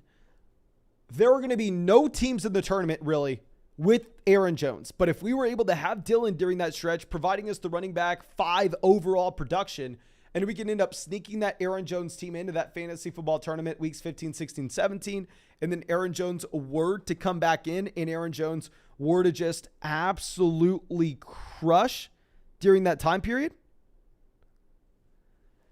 Of course, we're doing some mental gymnastics here to convince ourselves that it's okay, but I think it's a fine value with Jacobs and A.J. Dillon at the end of the day. Okay. So let's scroll this down. After we take these two running backs, got Davis Mills, got Deshaun Watson off at quarterback. Where did we take Watson in the last draft? Did we take Watson at like pick 101 or 100? I think we took Watson at pick 100.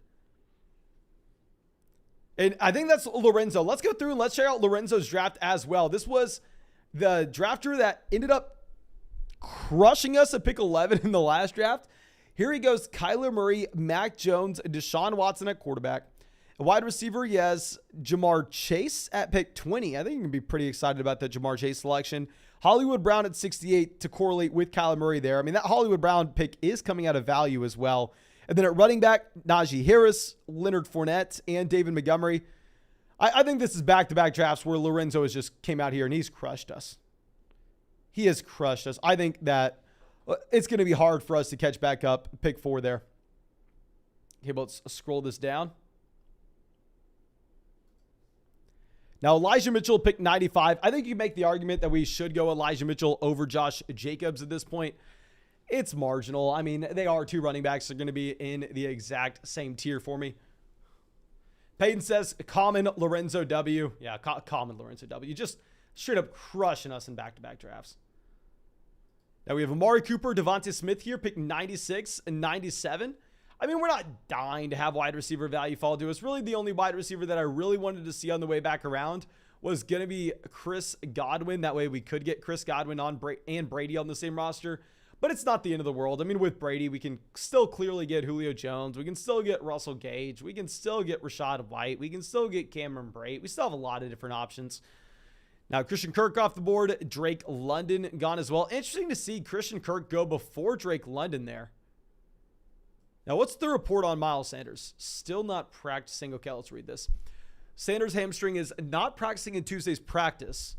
Sanders has not practiced since Sunday, and he's listed on Tuesday's injury report with a hamstring issue. It's possible that the Eagles are simply giving Sanders a stretch to rest after Friday's preseason loss to the Jets. But given that the 25-year-old is now dealing with a hamstring injury, his status will need to be monitored. Kenneth Gainwell could be the primary beneficiary of increased first-team reps as long as Sanders remains sidelined. God. Words are hard for us tonight. Words are very, very difficult. Okay. But Ayuk off the board 103. So it looks like we are not going to have the ability to take too many wide receivers that we would want here. I mean, if we wanted to stack up Tom Brady, we could take Russell Gage at 108, 109. But clearly you're not excited to take Russell Gage in this range. Like in a vacuum, I definitely prefer the other wide receivers here. I prefer the other running backs here. I prefer the tight ends here. There are a lot of different players I prefer here over Russell Gage. I think we may have to do it. Chris Olave goes off the board 106. Very interesting to see this draft room in particular push up all these wide receivers. Ramondre Stevenson off the board. I think we just go back-to-back Hawkinson and Clyde Edwards-Helaire here. I think they're the best values on the board. I don't think it's remotely close either. Yes, Gage would probably fit our roster construction a little bit more, but we don't have a tight end yet. I think Clyde Edwards-Helaire as a running back 4 is going to be a completely fine option on this team. So it's a little boring. I know that. Like, of course, you kind of want to bring in that correlation. You want to bring in Russell Gage to correlate with Tom Brady. But if we're just talking raw upside, like, is Russell Gage going to help the ceiling of this team, even if we have Brady on the roster compared to the potential starting running back for the Kansas City Chiefs, or potentially a tight end that could finally break out to that elite level mark going in his age 25 season when he's had back-to-back years of being the tight end 6 on a points per game basis, a top level athlete, a former top 10 pick in the NFL draft with TJ Hawkinson. So I agree. Probably from a roster construction standpoint, it would have made more sense to take a Russell Gage. But from a best player available standpoint and just raw upside, like Hawkinson and Clyde Edwards-Helaire are just in their own tiers. Robbie says, how close are Clyde Edwards-Helaire and Kareem Hunt? I mean, I prefer CEH, and I don't think anybody could convince me to go with Kareem Hunt either. Because with CEH, it's possible. It's in the range of outcomes. I'm not saying it's likely, but it is in the range of outcomes. Now, this is a running back that dealt with a multitude of injuries last year, that dropped a significant amount of weight. A significant amount of weight before the season started with the gallbladder surgery. What happens if all of a sudden that's the reason that he looks so bad? And he comes out and he's actually a capable running back this year. He doesn't even have to be great, but he just has to be okay, an average starter, and he's playing for the Kansas City Chiefs, and he has a receiving skill set. Like, he is the easiest pick to ever make in round 10. And really, if we were going to see Kareem Hunt hit a ceiling type scenario, what you would need from a Kareem Hunt is you would need an injury to Nick Chubb. Yeah. So now we have Damian Harris, Devin Singletary, Chase Edmonds, Kareem Hunt all off the board here at the very end of the 10th round. I mean, we're not dying to grab more running backs. We have Aaron Jones, A.J. Dillon, Josh Jacobs, and Clyde Edwards-Helaire. So a couple boring running backs, but I think running backs that are going to give us enough production to get through the season with.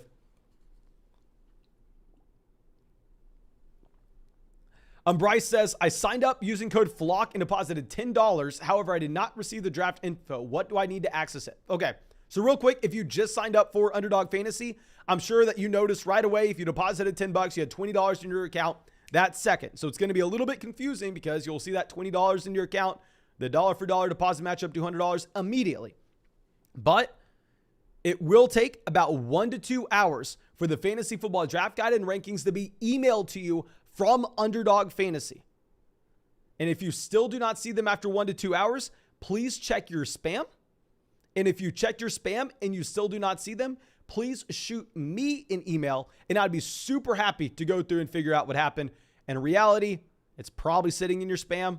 I would definitely go through and check that. It will come from Underdog Fantasy, but my email address is in the description of the video if you're still having any issues with it. And just when you email me, make sure you let me know the email address you signed up for Underdog Fantasy with.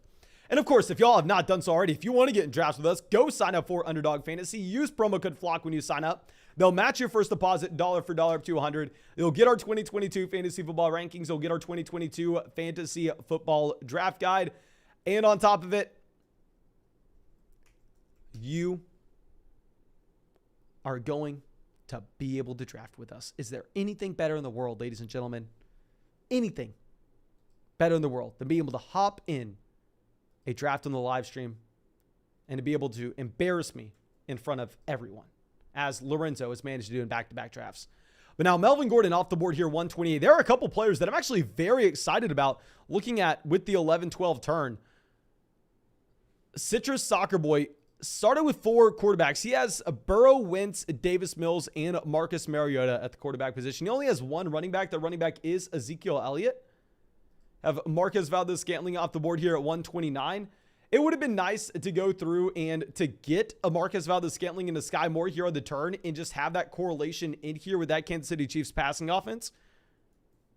To just have that pseudo stack there in Kansas City, even if we didn't have Mahomes. Okay, let's see what we are going to get, though. I think we're still sitting pretty. I know we only have 2 wide receivers, but I'm not stressing at all in this format. Jimmy G off the board. I'm going to go ahead. I'm going to take Garrett Wilson. Do we just take Cole Kmet? We will go Cole Kmet over Pat Freiermuth. Like, if you look at my rankings, I think we are going to have Freiermuth ranked over Kmet, but we've drafted so much Pat Freiermuth at this point, where you are going to be getting Pat Freiermuth a ton at the very end of the 12th. Sometimes you even get him at the beginning of the 13th, which, in my opinion, is one of the craziest values that you're going to have in fantasy football. But at the end of the day, I mean, where we have the opportunity to take Cole Kmet, let's just go ahead. Let's just do it. Let's take Cole Kmet here, pick 132, Garrett Wilson at 133. Okay. Bryce says, how important are bye weeks in this format, and how much do you pay attention to the bye weeks during these drafts? Legitimately, that's like the last thing on my mind. 100%. The last thing on my mind, because even if you draft a quarterback with the same bye, for instance, through a 16-week season, you're going to be sacrificing, 20 points in that 1 week? You're going to be sacrificing about 1 point per game, where it could potentially lead you to having a unique combination. And most importantly, what's going to matter is upside during the fantasy football playoffs, weeks 15, 16, 17. And there are no buys in weeks 15, 16, 17. So nothing you need to worry about on that front. Okay. So Irv Smith Jr. off the board here at 138. We have a question that says, draft Deebo Samuel or Najee Harris. You draft Najee Harris and it's not close. Please take Najee Harris over Deebo Samuel. Then after you see Kenny Pickett, got Irv Smith Jr., Mike Gesicki, Alexander Madison. I think when we take Cole Kmet at 132, we're probably not taking another tight end when we have the combination of TJ Hawkinson and Cole Kmet. But Jared says, hey, Mason, in a 12-team Superflex Dynasty League, who wins? Jalen Waddle and Jahan Dotson for Jerry Jeudy, Gabriel Davis, and a 2024 second. Okay, I'd say I definitely prefer Waddle over Jeudy in the second. Dotson versus Gabriel Davis. I prefer Gabriel Davis. It is definitely a fair trade. Like, I can't come out here and say, oh, it's the Jalen Waddle side. No question. I'm a big Waddle guy. I was actually saying to sell high on him earlier in the offseason because you could sell him for like T. Higgins. But if it's a shallow format, I'm going to give you this cop-out answer. If it's a shallow format, let's take the stud and Jalen Waddle. If it's a deeper format, let's take the package with Jeudy, Gabriel Davis, and a 2024 second. I think it's a very fair deal. I truly do think it's going to just come down to your own personal evaluation. Now, Rachaad White off the board, pick 146. Rachaad White would have been a player we would have loved to have fall to us at 156 if we could have paired him up with Tom Brady here. I mean, just a player that does have a ton of passing down upside. And, of course, the contingency value, if anything were to occur to a Leonard Fournette. So far with this team, keep in mind, Superflex League, we have Tom Brady, Dak Prescott, Tua Tagovailoa at quarterback. At running back, we have Aaron Jones, Josh Jacobs, A.J. Dillon, Clyde Edwards-Helaire. At wide receiver, we have Jalen Waddle, Cortland Sutton, Garrett Wilson. And at tight end, we have T.J. Hawkinson, Cole Kmet. And real quick, guys, if you want to see another draft, please go down there, drop a like in this live stream. Let's get this live stream over 600 likes. We'll fire up another draft after this one. Now, Jacoby Myers off the board.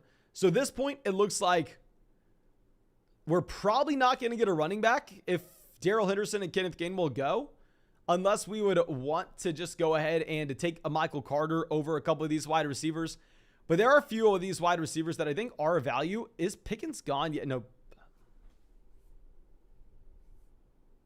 Let's be quiet. Let's be quiet for a second. Kenneth Gainwell off the board, 151. I would be very excited to get Darrell Henderson, but that's just not going to be likely. Darrell Henderson off the board here at 152. And this team that's on the clock has only taken one running back so far, and they have 6 wide receivers. So they decided to go ahead. They decided to take Michael Carter as their second running back at this point. So now that Michael Carter's off the board, and obviously Ronald Jones just looks way less appealing in drafts now that he's on the roster bubble for Isaiah Pacheco to potentially make the team, I think that at this point, we're probably just going to be locking in 2 wide receiver here. And let me know what you would rather have. Would you rather have George Pickens or one of these other wide receivers at the top of the board? Would you rather have Pickens or Christian Watson? These are the players that we're going to be looking at. I'm assuming y'all are going to say George Pickens. Let's move up George Pickens right now because I think we're about to see 50 messages in the chat telling us to take George Pickens. Kevin says he wants us to go ahead and take Jahan Dotson here. So outside of Pickens, who would y'all want? We have a vote for Dotson, a vote for Landry, another vote for Jahan Dotson. Okay, so we have a lot of people saying they want us to go ahead and take Jahan Dotson.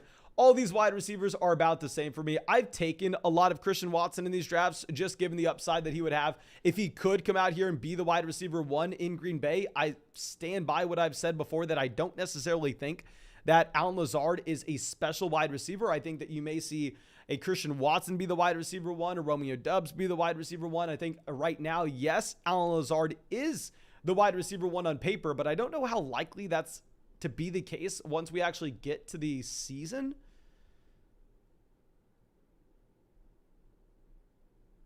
So yeah, let's go ahead. Let's take Dotson. Let's move this down. And after this, I don't even know. What do we want to happen? I think we want to have value make it to us. That's about it. It's not too much to discuss here.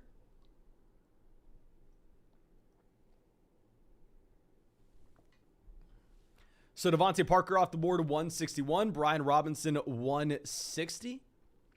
And Chark goes. It is so interesting to see DJ Chark get drafted before Jameson Williams. Like, I would understand it just in a regular fantasy football league, especially if you could make trades during the season and you want to go through and you want to just take the player that you could potentially sell high that's going to front load that production. But specifically in these formats where you're incentivized for those guys that are going to have the elite level ceilings down the stretch, like Jameson Williams is going to be healthy at some point this season. And guys, I hate to be the person arguing for Jameson Williams. I've been arguing against him all offseason, but y'all have just taken it way too far. To get Jameson Williams, what? I mean, now he's falling 24 picks behind Jalen Tolbert. A round 1 wide receiver that was the best wide receiver at Alabama coming out at 21 years old compared to a 4-year player from South Alabama drafted in the 3rd. Like, Jameson Williams still available here. Or a couple other wide receivers as well. Jamal Williams off the board. Hell, maybe we shouldn't have been talking about Jameson Williams. Maybe we can end up getting, if we get lucky, we could get him on the way back around and pick 180. It's just so crazy. Like the mindset of these drafters. And I'm not just saying the drafters in this league. This is across all of fantasy football. All of fantasy football.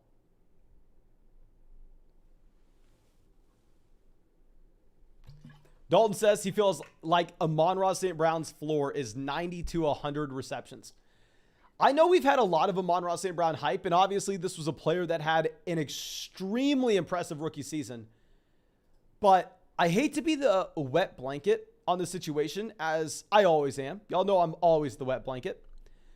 But it does seem very aggressive for people to be this excited about Amon-Ra St. Brown, TJ Hawkinson, DeAndre Swift. And on top of that, they have that first-round wide receiver that they brought in a Jameson Williams. So it seems very hard to get there for you to be sitting here making that strong argument to have Amon-Ra St. Brown's floor someone with 100 receptions. Like, if you're that excited about an Amon-Ra St. Brown, you probably should be going out there and drafting Jared Goff in close to every single league. Every single league. Okay. So Isaiah Pacheco off the board. I don't think we'd be dying to take him. What's the report on Hardman? Okay, so Mahomes indicated that Hardman was going to be filling that Tyreek Hill spot on those deep routes. Not necessarily too much that we need to be looking at, in my opinion. I mean, I think that's kind of a non-story. It's kind of a story for people who are just now checking into fantasy football leagues and not people who have been following it all season. But let's go ahead. Let's take KJ Hamler and let's take Mecole Hardman, especially in a best ball format where these guys can see some random spike weeks. We have Sutton on the same team as well, so maybe this is a team where we bet, oh, what happens if Jerry Jeudy were to go down as well? And all of a sudden you have an extreme concentration of targets being funneled through the combination of both Sutton as well as KJ Hamler. Like, they would both benefit with that one situation happening. Of course, I'm not rooting for that to happen. I have 2-3 shares of Sutton, and I've drafted Jeudy a ton. But I'm just saying, if we are talking through the range of outcomes, I do like the idea of having the correlation there. Or maybe this draft just says, oh, what happens if Russell Wilson comes out and crushes even more than people expect? But Fallony coming out says, how's it going, Mason? My man, having a great time. Super happy that we have these super flex drafts that we can go through tonight. Hollywood says, let's have a reminder. How many drops did Amon-Ra St. Brown have again last year? Okay, my friends, I know that drops in fantasy football or in football in general seem like they are so important. And I understand why. I understand that, I mean, you're a casual football viewer. You're just looking at the TV and you're seeing player X drop the ball and you're like, oh my God, he just missed out on those points. Think about what you... In reality, drops fluctuate season to season. In reality, at the end of the day, what we want to be chasing is we want to be chasing targets. We want to be chasing the target share of an individual player. The drop rate of an individual wide receiver should be about the last thing you think about when you draft them. I know that sounds counterintuitive. I know it sounds like it makes no sense, but I encourage you, please, please, please. I would love for you to do the research and come away with the conclusion for yourself that the drop rate of an individual wide receiver season to season varies greatly. And on top of it, does not correlate strongly with actual fantasy production in terms of how you can predict it. Okay. Now, Jacob says, I love your content. I'm in a keeper league, and I'm keeping Jamar Chase and Michael Pittman for round 5 and round 7. I have the number 1 overall pick in the draft and like to know who you would take on the round 2 to 3 turn given to my team. Jacob, I'm assuming we have 2 players being kept. So if we have 2 players being kept across the entire league, if we're looking at this player pool, because we got kind of to figure out who's going to be available at the 2-3 turn. This is probably not the best draft board to be looking at since it's SUPERFLEX. But if we're going to assume that you're in a regular draft at the 2-3 turn, guys that you want players like Mark Andrews. You're going to be coming away with the Javonte Williams, a Leonard Fournette, someone in that ilk. But in that keeper draft, that 2-3 turn is going to be more like, say, the 3-4 turn. And at the 3-4 turn there, I mean, players that I am personally going out of my way and targeting, I would love to bring in a Breece Hall. I would love to go out there and bring in a Travis Etienne, a James Conner, a Jalen Waddle. I honestly don't even want to think too much about you keeping the combination of Michael Pittman and Jamar Chase. Obviously, you already have 2 stud wide receivers, but I'm assuming we're going running back in round 1. Maybe the player pool is indicating that you can't do that based on the other players people are keeping, but I think that's usually who I'm targeting at the 3-4 turn. Obviously, it's very difficult for me to say this unless we can actually see the player pool that you're going to be selecting from in that keeper format. Okay.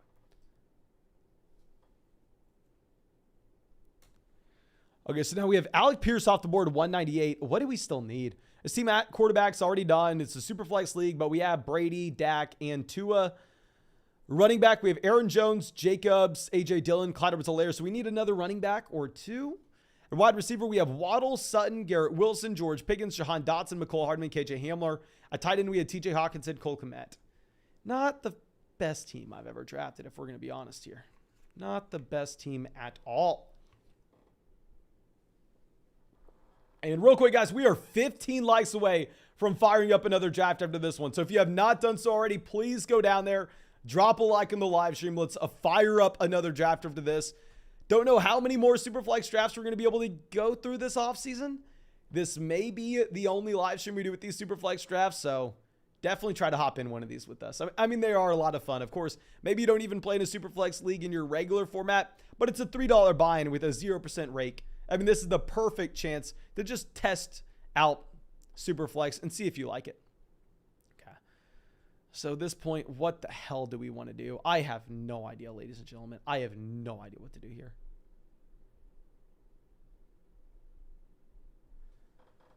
Let's go Corey Davis and Dearness Johnson. I mean, Dearness Johnson didn't have a great performance in the preseason. And on top of it, it looks like Kareem Hunt's not getting traded. So it's not as exciting as big as it was when we had the Kareem Hunt rumors just a few weeks back. But I mean, it's a pick I think we can make. I don't even want to speak that much on it because it's just so whatever. But it looks like we just hit 600 likes in the stream. So honestly, instead of sitting around and watching the rest of this draft go off and get our picks off the board at 228 and 239, probably just going to fire into another draft right after this one. I can finish this draft off on my phone. Let's go into the next Pomeranian Butt Superflex here. We had about 6 spots open when we joined this, but I'm assuming that it's going to be filled primarily from members of the flock. Let's see where we are going to be drafting. Drafting at 10. Okay, so we haven't drafted in this range. I mean, we drafted at 12, which is somewhat similar, but I think we'll have access to a quarterback with a higher ceiling in the first. And then on the way back around in the second, maybe we instead go with an elite level wide receiver and try to mix it up a bit. But Mean Bean coming out, long time no see, my friend, says, who starts week 1, Hudson Carr or... Okay. It's going to be the 5-star prospect. It's going to be the Ohio State transfer. Rock. Quinn's my guy, my man. I don't think it's Hudson Card. I would reach out to JN, Nash Talks Texas. I promise you, he would love to talk your ear off about this. He would be dying to talk some Texas football with you, give you his assessment of the situation, and he's going to be a lot more knowledgeable about it than I am. I'm a casual Texas Longhorn fan. I mean, yes, I graduated from Texas a few years back, but I am not as good of a Longhorn alumni as I should be. But now we have a Josh Allen off the board here at 1.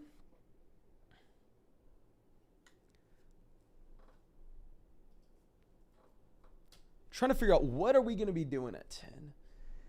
What do we do if Jonathan Taylor or Christian McCaffrey falls to us? If JT or CMC falls at 10, do we just have to go ahead and take him? And you know what I want to pull up real quick? Because back when we were doing the last Superflex drafts on Underdog Fantasy, back then we were actually able to go through and take advantage of the full-blown fear.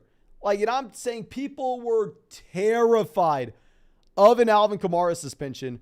We were getting Alvin Kamara at ridiculous price points. Like, let me go through and just pull up some of these drafts because I could not stop drafting Alvin Kamara. Here we got Alvin Kamara pick 59. Where would that have been in this draft? I'd have been at the end of the 5th round. Let me find our next draft because I remember taking Kamara like every single one of these Superflex drafts in the last time. We didn't take him in that league. Regardless, I just wanted to remind myself where Alvin Kamara was falling back when people were so worried about the suspension. Let me see if we took him in this one. Yeah, in this league, we took Alvin Kamara pick 66. That is just crazy. Okay, we're on the clock at pick 10. Let's stop daydreaming about where we used to get Alvin Kamara. Let's take Trey Lance here, pick 10. Let's see what makes it back to us at 15. I'm not going to be too upset if we go back-to-back elite level quarterbacks. Maybe some people make the argument, oh, Mason, with ADP, go ahead, take Russell Wilson, see if you get Trey Lance on the way back around in the second. No, hell, I'm not doing that, especially when we saw Lorenzo in another draft able to take Lance in the late first, and then we're able to stack him up with Kittle at a nice value as well later on. But Sold by Shook says, any update on if Underdog will come to Canada? Underdog is in Canada. It's not in Ontario. I think Ontario had something where they came through and some legislation against all the DFS companies. I'm not smart enough to know exactly what happened with that. But I would definitely say, yeah, Underdog's in the majority of Canada, everywhere outside of Ontario. Okay.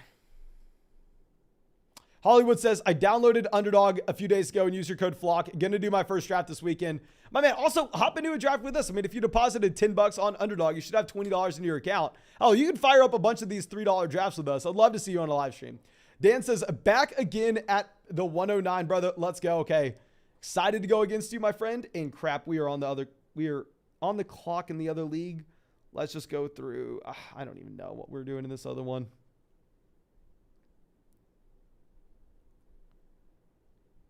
That's just so gross. Once it gets around 18, 19, it's like, what am I supposed to do? Legitimately, what am I supposed to do? But Dan at 9 decides to start off his draft with Joe Burrow and Jamar Chase. So going through, getting that stack. Obviously, taking Chase over Kupp is a little bit aggressive, but when you take Burrow in the first, you're already going through and betting that you're going to have the elite level season from the Cincinnati Bengals. So I do think it makes sense. Especially, I think you can get T. Higgins on the way back around at pick 33 if you wanted in this format.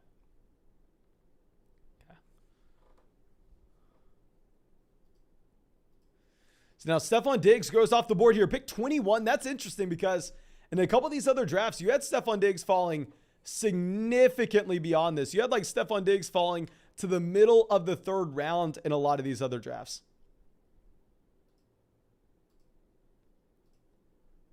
Let's move this back around. Justin Fields, 23.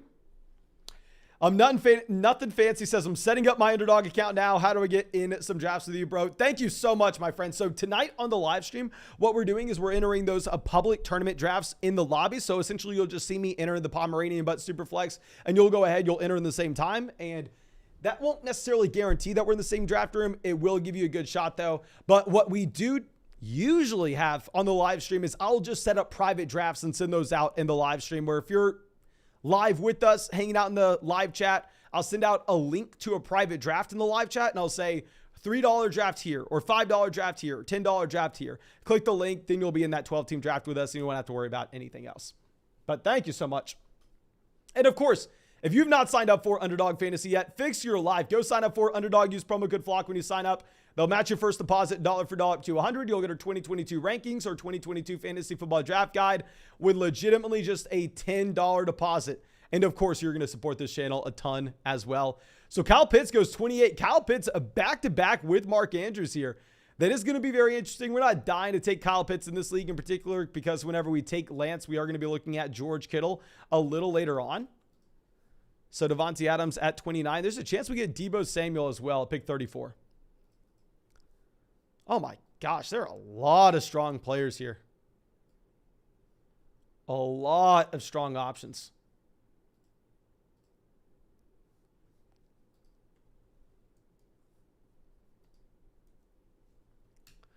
Najee Harris goes off the board 31. Of course, we would have taken Najee in a heartbeat if he would have been there at 34. See what these other teams do. This team took CMC and Kupp through the first two rounds. So maybe they go ahead, they get their first quarterback in a Tua Tagovailoa here. We only have one QB as well. We could potentially go with Tua and then look to get a Tyreek Hill on the way back around. And then also later on, we could still get a Jalen Waddle like we did in the last draft. So let's see what Dan decides to do. He went Burrow and Jamar Chase. No idea what he does. I mean, in my opinion, I know what I would do, but I don't know what he does. He goes Mixon. Yeah, you had to go Mixon. I mean, if you're looking at that build, getting the trio of Burrow, Chase and Mixon all in the same roster through the first 3 rounds probably is pretty exciting. We're going to go ahead. We're going to take Tua Tagovailoa here, pick 34. We don't have a second quarterback yet. We are going to get boxed out of the quarterback position of anybody with realistic upside after the 4th round. And at the same time, we're going to be able to get a Tyreek Hill here if we want. If we don't want a Tyreek Hill, then hell, we can go through and instead we can look at going with a Jalen Waddle in the following round. But Deebo Samuel off the board is kind of assumed. That's what I assumed was going to happen. So let's go ahead. Let's take Tyreek Hill here at pick 39. I would have preferred to get Deebo Samuel, especially if we could have stacked Deebo up with Trey Lance. But we'll still have the option to go with, say, a George Kittle a little bit later on. So it's not going to be the end of the world. Okay.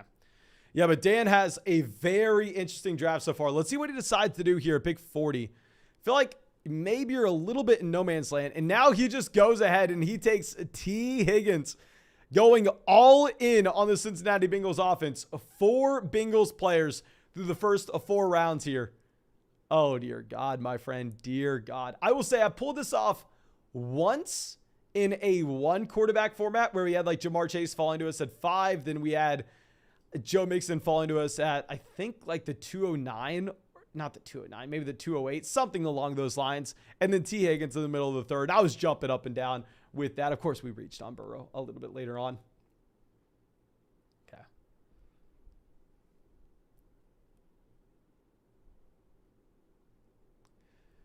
God, I am excited for the season to start. I just want to see, like, is this George Pickens hype real? Like, is the Isaiah Pacheco hype real? I want to be able to look back like 6 months from now and go, oh, okay, yeah, no, everything, all that buzz we were getting on Twitter, all the training camp reports we were getting, they were valid or they were trash, and have some kind of takeaway and have some kind of lesson learned away from the experience. Okay, so after we take Tyreek Hill, you don't have too many other quarterbacks off the board. I mean, you have Trevor Lawrence, you have Matt Ryan going. There's not that much to discuss here. Let's see. Keenan Allen goes 46 by O-Town Sharks.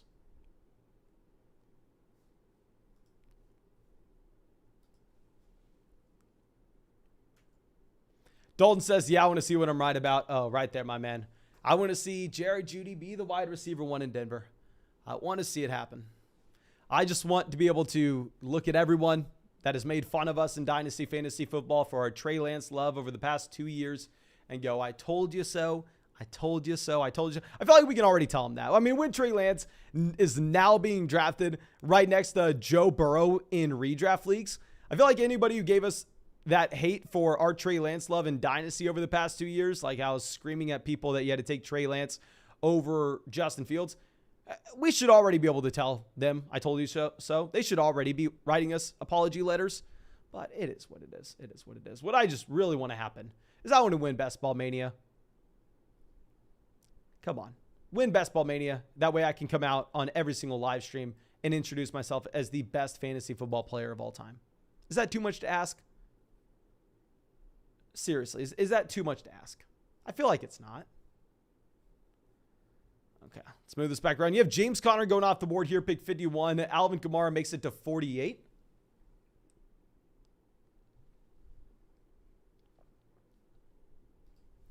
Etienne off the board at 52. Really weird to see these running backs go back-to-back here with that tier of elite level guys with like an Alvin Kamara and a Leonard Fournette. Kobe Short says, what would you do with $2 million? Oh, the $2 million would be the last thing on my mind, my friend. If y'all don't know, if you win Basketball Mania on Underdog Fantasy, you win $2 million. I would be legitimately more excited about being able to come out here and call myself the winner. I would be more excited about just introing every single video going, guys, I'm back at it. The best fantasy football player of all time. Yes, we won $2 million, but no, we're the best fantasy football player of all time. Did not get lucky at all. It was 100% skill, 100% talent, 100% dedication. Y'all should have taken notes. Y'all should have listened to me instead of laughed at. Like, oh, I'm ready. I'm ready to be able to intro myself like that. Now, after this, Sutton 55. We're not dying to take Sutton here regardless. Daniel Jones off the board. We would have taken Daniel Jones if we would have had the option to. Obviously, whenever we took Tua Tagovailoa and we have Tyreek Hill, we are going to look at grabbing that Jalen Waddle double stack here with Tua at the end of the 5th round, just like we did in that last draft as well. I don't love the idea of just hammering in wide receivers in this format in particular, but I mean, that's where the value has fallen for us. Now, I think if we're looking at this turn, there are going to be 3 different options we can go with. I like the idea of just taking a George Kittle, getting the stack in there with Trey Lance, getting the elite level tight end as well. We still need another quarterback. We still have a couple nice wide receiver values here. Now that DJ Moore is off the board at receiver, I'm not dying to go with really any of these receivers. DJ Moore was going to be the wide receiver we would have taken if he would have been there. I saw that. McLaurin off.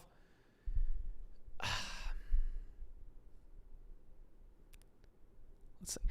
I know it would be nice to get the correlation in with Lance as well as George Kittle. That was our initial plan, but I mean, hell, in the last draft we saw, Mac Jones went at the 4-5 turn.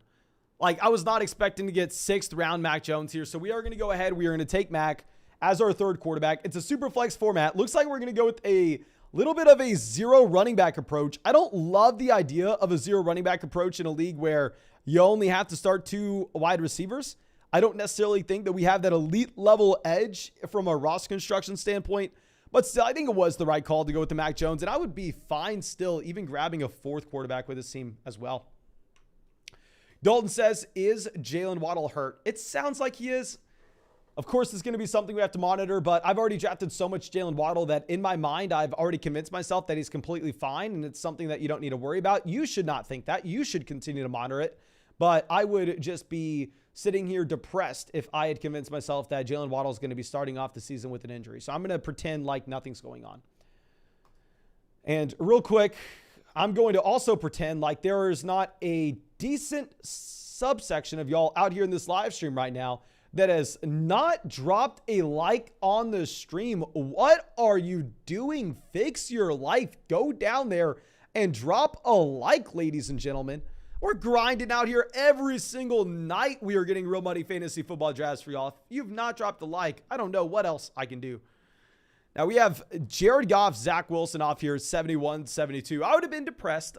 I would have been very sad if Jared Goff or Zach Wilson would have made it back to us at 82 and we took Mac Jones for absolutely nothing. Kevin says 800 likes equals a 5th draft. Yes, sir. Let's call it 800 likes equals a 5th draft. We'll do that. Perfect call out, my man.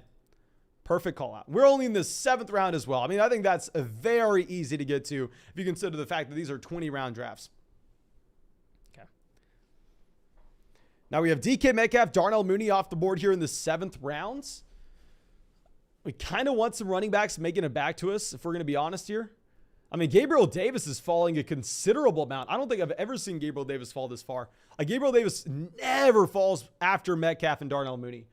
Sold by Shook coming out with a donation. Thank you, my friend. Says, damn, I'm from Ontario. Would love to draft with y'all. One question for you. For Mark Andrews, are you not worried that the Ravens were the most pass-heavy last year and all the spike weeks came from Huntley? I'm not necessarily worried about the spike weeks coming from Huntley. I think it is a 100% legitimate concern that the passing volume with Baltimore was an outlier last season compared to what we've seen historically, where in game-neutral environments, we know the Baltimore Ravens want to be the most run-heavy team in the NFL. Historically, they also have a very good defense, so they are playing in a lot of positive game scripts where they're not having to go out there and throw the football. So I do think that we get the significant passing volume reduction in the overall offense for Baltimore. But at the same time, if we look at the historical efficiency of Lamar Jackson as a passer compared to Tyler Huntley, I think from an efficiency standpoint, you get a bump up in Baltimore going back to Lamar Jackson where the touchdown upside is going to be higher. But yeah, you do have to project that the overall targets are going to be down for Mark Andrews, even if Hollywood Brown's leaving, just because of the change in the overall offensive context. But at the end of the day, I mean, obviously that's baked into the price. Hell, I mean, he was the tight end 1 last year at what, 25, 26 years old? He was the tight end 1 overall, and now he's going considerably behind Travis Kelce. So, like, it is 100% a concern, but it's a concern that everybody has, so you're getting him at a discount because of it. Okay. Now we have David Montgomery off the board here, pick 79. Montgomery would have been a player that we were looking at if we could have had him. Now, here at the turn, J.K. Dobbins, 80. Oh, my gosh. Dobbins was going to be a player that we were looking at. We are 100% looking at Dobbins. Now that he's gone, I don't know what we're going to do. Jacobs is gone. Oh, Jacobs gone. Guys, we're going to go ahead. We're going to take Juju Smith-Schuster. I'm not excited about it. We're taking him as our 4th wide receiver here. Dalton Schultz is drafted immediately after. Honestly, may even take a quarterback. You have A.J. Dillon off the board at 84. Keep in mind, you only have to draft, you only have to start 2 wide receivers on a week-to-week basis. That's why I'm not sitting here thinking that this is a fantastic way to start your draft. Baker Mayfield off at 85. I would have taken Baker Mayfield if he made it back to us at 87. Let's see what happens. Elijah Mitchell gone. Elijah Mitchell was going to be our pick. I guess we go ahead. We take Brandon Cooks.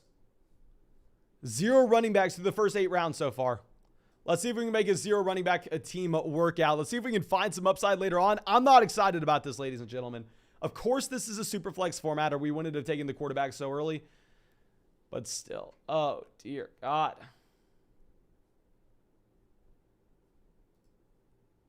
Dear God. Bryce says thoughts on J.K. Dobbins.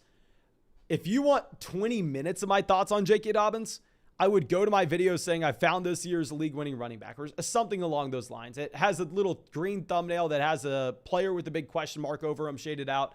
Scroll back. We uploaded it like 4 or 5 days ago. We recorded that like a day or 2 before you had the reports that J.K. Dobbins was being removed from the PUP. Like, I think Dobbins is a league winner. Like, I would definitely go watch that video. Okay, so we have Amon-Ra St. Brown off the board, 91. Elijah Moore off the board, 90. Please get these quarterbacks, get these wide receivers off draft boards. We want nothing to do with these guys at this point. Just get them off. Please, please, please, please, please. Let us have some running back value. Make it back to us.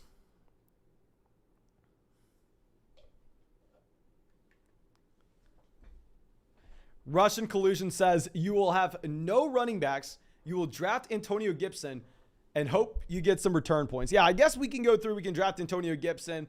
Hope that he scores a punt return touchdown. But no, Antonio Gibson goes at 92. So it looks like we're not even going to have that possibility. Now, I will say in the last draft, we had a Clyde Edwards-Helaire fall into us at pick 108. Help. CEH falls to us at 108. I'm going to be a pretty happy camper. Pretty happy camper. Okay. So Michael Thomas off the board, 96. Let's scroll this back around. Amari Cooper gone, 97. Good for us. Draft receivers. Draft receivers. Draft receivers. Please. Ramondre Stevenson, 98 here. This team on the clock only has 2 receivers, but at the same time, they only have 2 running backs. The 2 wide receivers are Keenan Allen, Adam Thielen. 2 running backs are James Conner and Breece Hall.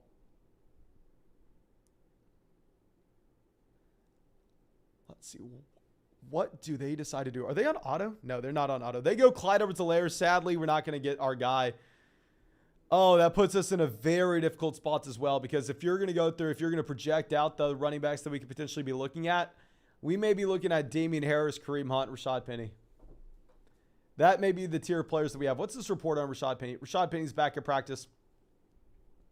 I guess you have Kenneth Walker, even if he is dealing with the hernia. You have James Cook. And we have running backs we can look at. I definitely think the value here lies with some of these wide receivers. We'll see what happens over the next 6 picks. Trubisky off the board, pick 100. Probably good for us. Definitely good for us. Swizzworld says he just got George Kittle at pick 80. Where did Kittle go in this draft? Kittle went 66 in this draft. Great pick at 80, my friend. Okay, we're 5 picks away after Trubisky is off the board. I'm assuming. I can't say too much. Luke says, just joined and didn't fully read the title. Almost had a heart attack when I saw Marcus Mariota in the 8th round. That is really funny, my friend. Devonta Smith goes 102. Good for us. Even if I like the Devonta Smith value, like what the hell am I supposed to do about it? I can't really take him.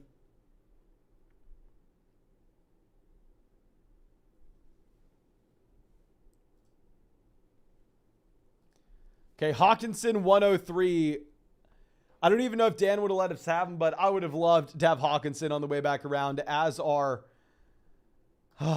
Tight end 1 here. Gosh, I mean, we have a pretty strong receiver core. We have the best wide receiver core in the league, probably, with Jefferson, Tyreek Hill, Jalen Waddle, Juju Smith-Schuster, Brandon Cooks. At quarterback, we have Lance, Tua, and Mac Jones. We have a lot of quarterback upside as well. It just puts us in a very difficult spot at running back. Ayuk's off the board. Ayuk would have been a receiver that we could have considered because we had Lance. Let's go ahead and let's take Goddard. I usually like avoiding these tight ends in the middle rounds like a Zach Ertz, a Dawson Knox. But if we were looking at the yards per route run from a Dallas Goedert, he was number 2 in the NFL among tight ends last year. Like, Goddard is an elite level talent, especially if we look at the splits historically with and without Zach Ertz on that Philadelphia Eagles roster. I think a lot of these running backs are in the same exact tier. Hell, if someone snipes us on Kareem Hunt, boo-hoo, we'll take James Cook. If someone snipes us on Kareem Hunt and James Cook, boo-hoo, we'll take Chase Edmonds. Like, they're all the same at this point. I don't necessarily think we're dying to take 2 of these running backs when we have someone like Dallas Goedert available to us. So let's go Goddard here at pick 110. Let's get whatever running back they want to give us on the way back around. Surprised to see Allen Lazard still available. Usually Allen Lazard's way off the board by now. Usually Allen Lazard before pretty much every single one of these wide receivers. But now Penny, Chase Edmonds are off the board. So we're going to go ahead. We're going to take Kareem Hunt as our running back 1. Of course you're scared when you have Kareem Hunt as your running back 1. I can't sit here and I can't say, oh, hell yes, we took Kareem Hunt. Our running back position saved. I would love to lie to myself. I would love to lie to you. I would love to come out here and try to say that, but I'm not going to be able to get away with it. Okay. But let's move this down real quick. Sold by Shook coming out yet again. Thank you, my friends. Says, thoughts on the 12-team full PPR format. At quarterback, we have Lamar. Wide receiver, we have Kupp and Bateman. Don't love Bateman as wide receiver too, but it makes sense, I guess, when you have Lamar. Running back, we have Barkley and Jacobs. Tight end, we have Andrews. So we have the double stack there with Lamar Jackson. Flex, we have Darnell Mooney, just for my friends on a league with Yahoo.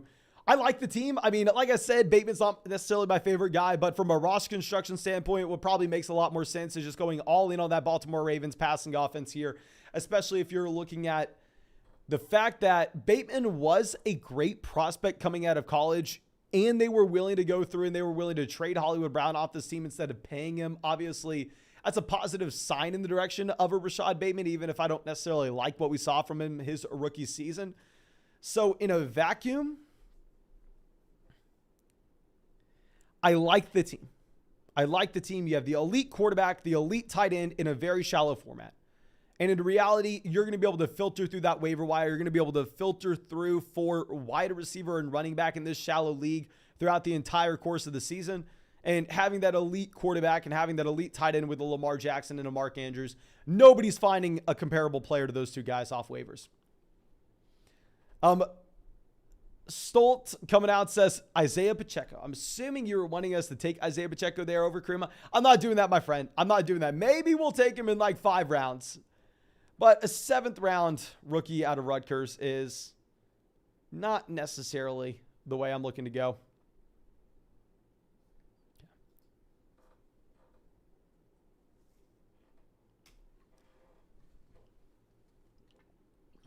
So after we take Hunt, you don't have too many running backs off the board. Probably a good thing for us to get these guys and making them back to us on the way back around. Cole Kmet 119. It makes me feel a lot better about our selection when we go Dallas Goedert at 106, when I do think that he's going to be in a different tier than these guys. Treylon Burks, James Cook. James Cook would have been my favorite running back available. And if you were looking at ADP, there would have been technically a small chance that you could have had him on the way back around. In reality, probably it wasn't going to happen. So it is what it is at the end of the day. Jane says Pollard's jumping in drafts. Yeah, I think it's a lot of people hyping up Tony Pollard as someone that can be used more as a receiver with the injury to both James Washington as well as Michael Gallup. So I have noticed Tony Pollard going up, but to be completely honest, I'm not drafting him. Like, if I can get Clyde Edwards-Helaire later than Tony Pollard, I'm not taking Tony Pollard. Like, if it's either 7th round Tony Pollard or 8th round Clyde Edwards-Helaire, I'm going 8th round Clyde Edwards-Helaire. Desmond Ridder off the board here, 124. Melvin Gordon, 126. Chris Olave. So we have a couple of running backs that we like making it back to us here at 130.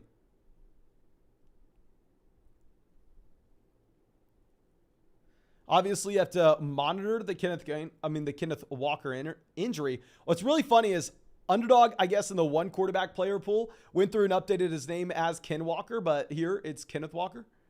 Dan on the clock. They only have 2 quarterbacks, 3 running backs, 4 wide receivers, and 1 tight end. No idea what they decide to do. What he decides to do. I apologize. Luke says, how can you join a public Superflex on Underdog? He goes Sky Moore, and I'm going to roll the dice. We're going to roll the dice. We're going to take Devin Singletary and hope that a player that we really want makes it back around to us at pick 135. But essentially, if you want to get in an Underdog draft, here's what you do. You go to the lobby.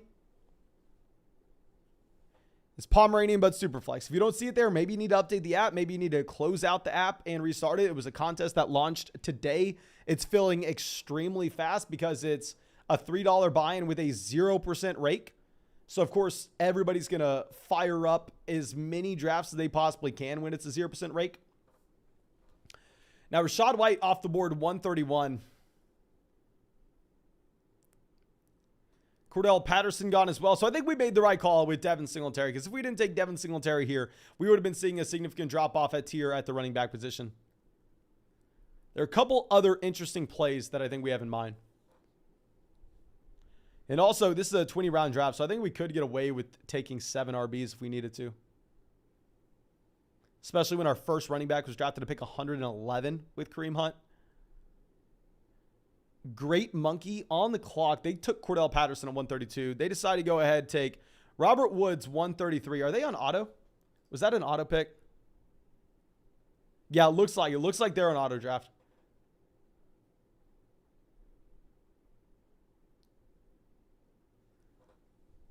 The Weather Beast on the clock. This is a team I think we have to be worried about taking our guy. But they don't. We're going to go ahead. We are going to get Kenny Pickett. I know we're reaching a ton on Pickett here. I get it, guys. Trust me, I understand. But this is a league where we're shooting for upside weeks 15, 16, 17.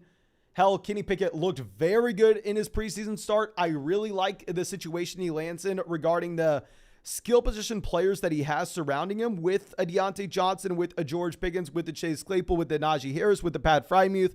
I also really like the fact that he doesn't land with a Matt Nagy type coach with what you had with the Justin Fields last year. And instead he lands with, of course, a coaching staff that has been fantastic, that hasn't had a losing record in like 15 years in Pittsburgh. Love me some Mike Tomlin. Love what he's going to be able to do with Kenny Pickett. So let's take Kenny Pickett 135 in a Superflex league. And let's not think about it for a second. Even if we have to reach a crap ton according to ADP. Y'all know, usually I'm not a massive fan of reaching according to ADP. Usually I like taking the best player available. Usually I like being flexible, staying diversified, and making sure our construction makes sense. But no, there are some instances that I will be fine reaching, like when we're going to get Kenny Pickett, 50 picks behind Baker. Dan says, sniped, LOL, was going to go Kenny Pickett all day. Nice pick. I was worried that you were going to take him from us where you took Sky Moore. And I almost took him before Devin Singletary. But I was just looking at those two teams. And one of them already had 3 quarterbacks. And I was like, maybe they end up going running back over QB. That's exactly what they did. So thank God we ended up taking Devin Singletary and Kenny Pickett. Getting a little bit of the best of both worlds. Okay. Newsflash says, were you profitable last year on Underdog? Yes, I was. Sadly, I think if you profit over, it was either $600 or $800, you have to pay taxes, which was not an email I enjoyed getting, which that kind of sucked. But Alexander Madison off the board here, 145. My Tricks asking to see the top of the draft. Yeah, let me go through. Let me show the top of the draft for anybody who's just now coming into this live stream. And real quick, if you are just now coming into the stream, please make sure you go down there, fix your life. Drop a like on the live stream. If we get 800 likes, we are going to fire up another draft after this one. So please make sure you go ahead, take advantage of that ASAP. It is completely free. And also, it's free to hit that subscribe button, hit the bell next to the subscribe button. That way you actually know when we're live and you can come out at the beginning. Okay, so let's move this down real quick. We have KJ Osborne, Jalen Tolbert, 146, 147. Probably a pretty good thing for us. Not great to see running backs off the board, of course. I mean, when we only have Hunt and Singletary at running back, we're still kind of needing these guys. Okay, so Hunter Henry goes at pick 150.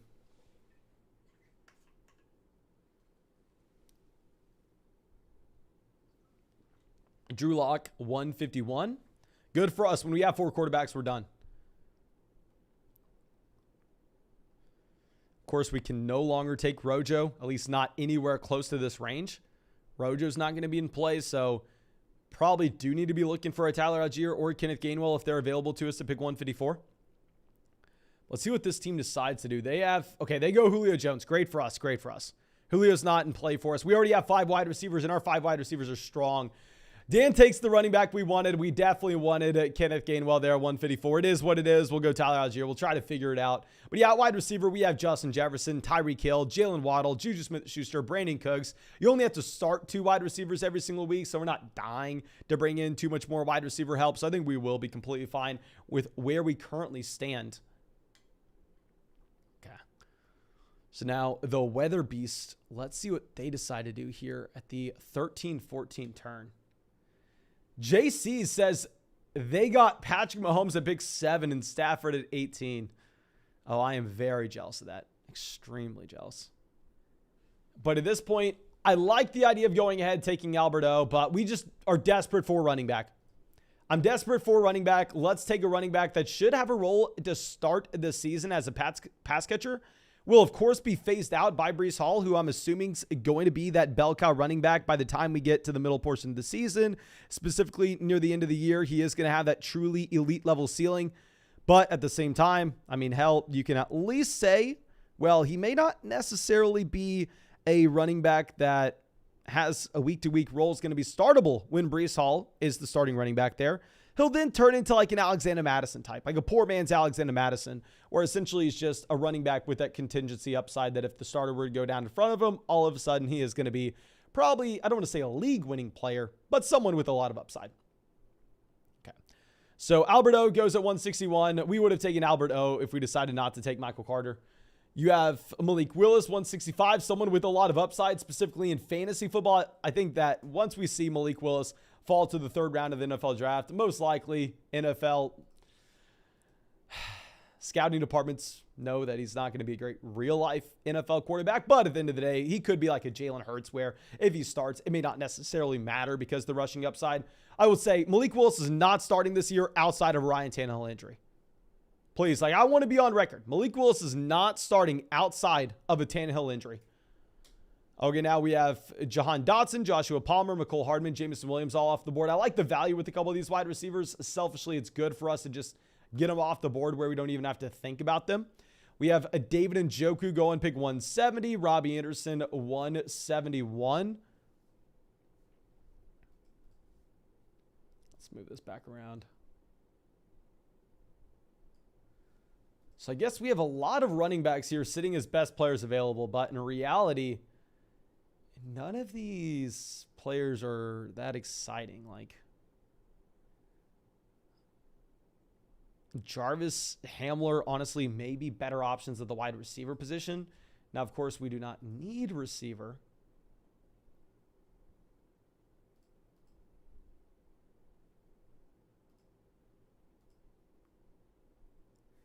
James Robinson, 175. That's the one running back we would have been looking at. Like if we were going to take a running back in this range, it would have been James Robinson.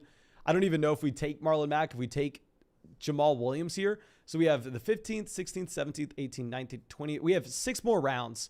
So we could look to take 2 more tight ends, 3 more running backs, and an extra receiver. I don't know. We may get cute with a really weird roster construction here. Okay, so Romeo Dubs off the clock, 177. I mean, off the board. Do we decide to go ahead and take Jarvis? Take Jarvis and like don't even draft another wide receiver? I think that's going to be the play. I know it sounds crazy. Obviously, it makes no sense to do this in a best ball format. But where you only have to start 2 of these receivers, and we have Jefferson, Tyreek Hill, Jalen Waddle, Juju Smith-Schuster, Brandon Cooks, and Jarvis Landry all on the same team. Not really dying to grab another one of these wide receivers. So I think we're possibly just going to be done. And then at running back, we're going to go ahead. We're going to take Jamal Williams here. A running back that should get touches on a week-to-week basis. Of course, he's not going to be seeing the high-value touches in the backfield. I mean, the targets, the touches in the red zone should be going over to DeAndre Swift, which is why DeAndre Swift is a top 10 running back. And we're getting Jamal Williams here, I believe, at pick 180 something. So, of course, it's baked into the price. Like, we don't need to talk about this too much. But let's move it down. After we take Jamal Williams, you have Zamir White going off the board 184. I'm not taking Zamir White at all. Like, if we're like comparing these two running backs, I know it's maybe exciting to go with the rookie, maybe the guy that has the mystery ceiling because we haven't seen him in the NFL. In reality, looking at his profile, he's an undersized first and second down grinder. Like, in my opinion, like the least exciting player in fantasy football. Okay. So GA asked if Brian Robinson was available. No, Brian Robinson went a long time ago. Brian Robinson was off the board to pick 148. Yeah, he was off the board there at the beginning of the 13th. We were in the 16th. Okay, so after we take Jamal Williams, you have a couple more tight ends. We're going to have to draft 3 tight ends with this team. This is, honestly, guys, this is a bad team. I'm going to say, oh, this is a very unique team. This is a team that nobody else is going to have. Yeah, it's true because nobody goes out there and goes into their fantasy football draft and says, oh, let's draft a bad team here. Let's draft a bad team today.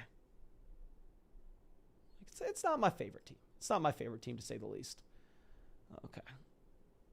So outside of that, though, we have Tyler Higbee, 192. Corey Davis, 193. Saints fan says, what type of draft is this? This is going to be a super flex draft on Underdog Fantasy. Of course, if you want to draft on Underdog Fantasy, where we do every single night, usually we do 1 quarterback drafts. You can go to the link in the description of the video, the link in the live chat. Go sign up for Underdog Fantasy. Use promo code FLOCK. When you sign up with promo code FLOCK, they'll match your first deposit dollar for dollar up to 100. We'll get our 2022 rankings. We'll get our 2022 fantasy football draft guide. We'll legitimately just a $10 deposit. You're going to get like 300 pages of our fantasy football draft guide, and you'll support this channel, and you'll be able to draft with us on the live stream. You can find that link in the description of the video and the live chat. Okay. Now, Austin Hooper goes off the board here, pick 197. Scroll this back around. I don't even know what we're looking for. More running back help. I mean, we're good at wide receiver. We have Jefferson, Tyreek Hill, Waddle, Juju, Brandon Cooks, and Jarvis to fill 2 slots.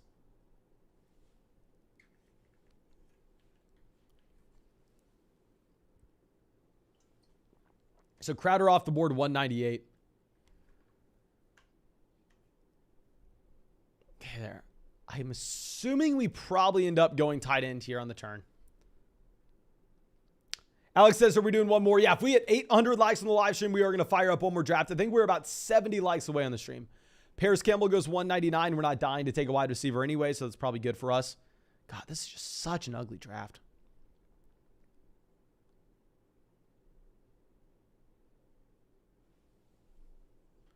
Taysom Hill goes 200, so we're not going to be going Taysom Hill, I guess. Alec Pierce gone. So never mind. We're going to go with the running back. I mean, yes, right now you have a ton of hype for Eno Benjamin, or it sounds like Eno may end up being the running back 2 in Arizona. But if I had to project who the running back 2 is, my money is still going to be on Darrell Williams, the guy that gets the contract this offseason, the player that has the most recent team investment into him. And if he does win that running back 2 job, hell, he is going to obviously have touches on a week-to-week basis, as well as the contingency value if there were to be an injury to James Conner, which don't know if you know much about James Conner, but well, he has been injured in the past. Okay, so after this, let's go through, let's take a couple tight ends.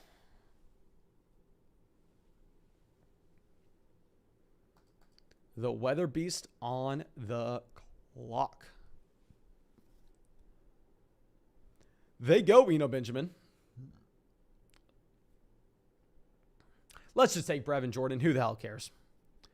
Let's just take a player that has absolutely no competition for targets outside of Brandon Cooks. We also have Brandon Cooks on this roster. So maybe we make the argument, oh, yeah, this is an expert pick. This is a great pick. Great pick here with Brevin Jordan, because if the Houston Texans offense comes out here and is better than we expect, then all of a sudden we are going to be in a situation where both of these players can benefit. In reality, I'm just looking for excuses to try to say why this is good. In reality, it's just marginal.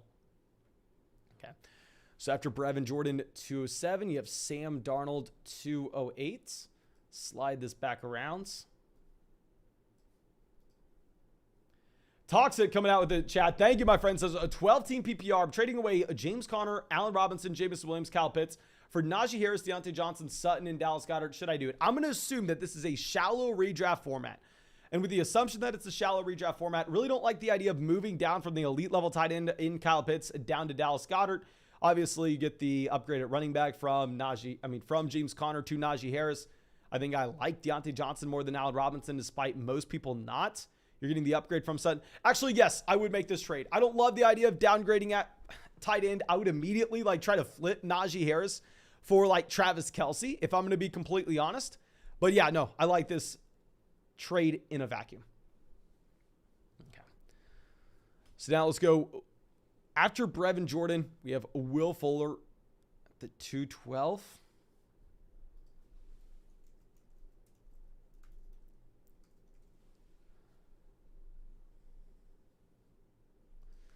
Trey Sermon, 215. Obviously, Sermon is someone that after the preseason, people are talking themselves back into as a player that potentially could be, I don't even want to say the starting running back in San Francisco, but potentially could be the running back 2 behind Elijah Mitchell. Tyrion Davis-Price doesn't have nearly as much hype as he did at the beginning of the offseason. And hell, I'm not going to lie. I like the idea of going out there and investing into Tyrion Davis-Price before we got the bad training camp reports. Okay. Hartnell says he wouldn't do that trade that Toxic Lore was talking about. I mean, I'm just looking at this. You're trading away James Conner for Najee Harris, upgrade. Trading away Allen Robinson for Deontay Johnson. In my opinion, upgrade. I know some people would see it as a downgrade. Let's just say a lateral move, remove them from the deal. So you're getting an upgrade from Conner to Najee, an upgrade from Jameson Williams to Cortland Sutton, and you're getting a downgrade from Pitts to Dallas Goedert. It is interesting. Wiggs says Tyrion Davis-Price over Trey Sermon. I'm definitely betting on Tyrion Davis-Price over Sermon as well. It just doesn't seem as guaranteed as it was a couple months ago. Okay, let's move this back around. I think at this point, Dan coming out says, I have such a risky quarterback approach, LOL. I like everything else. Superflex, though, a wide receiver could go off and outscore quarterback on occasion. I'm met on this team as well, LOL. Okay, let's go through. Let's check out Dan's team after we make our last 2 picks here and just probably embarrass ourselves with these last 2 picks. I mean, Logan Thomas is an auto pick for me at this point. Crap. We shouldn't have said that. It is what it is. This team right before us, they had taken 4 tight ends. What the hell are you doing? What tight ends does Dan have? Oh, he has Waller and Freiermuth. I don't even know if he takes another tight end. And that team before us has Ertz, Albert O, Hayden Hurst, and Taysom Hill. Going all in on tight end. Okay. Yeah, so we're going to go ahead. We're going to take Logan Thomas. After this, probably going to queue up one of these receivers. If we don't get one of the receivers, I mean, I would even take a Duvernay. We'll go ahead. We'll take, actually, I don't even know if McKinnon makes the team. Yeah, so hopefully we just get David Bell. We don't have to think about it.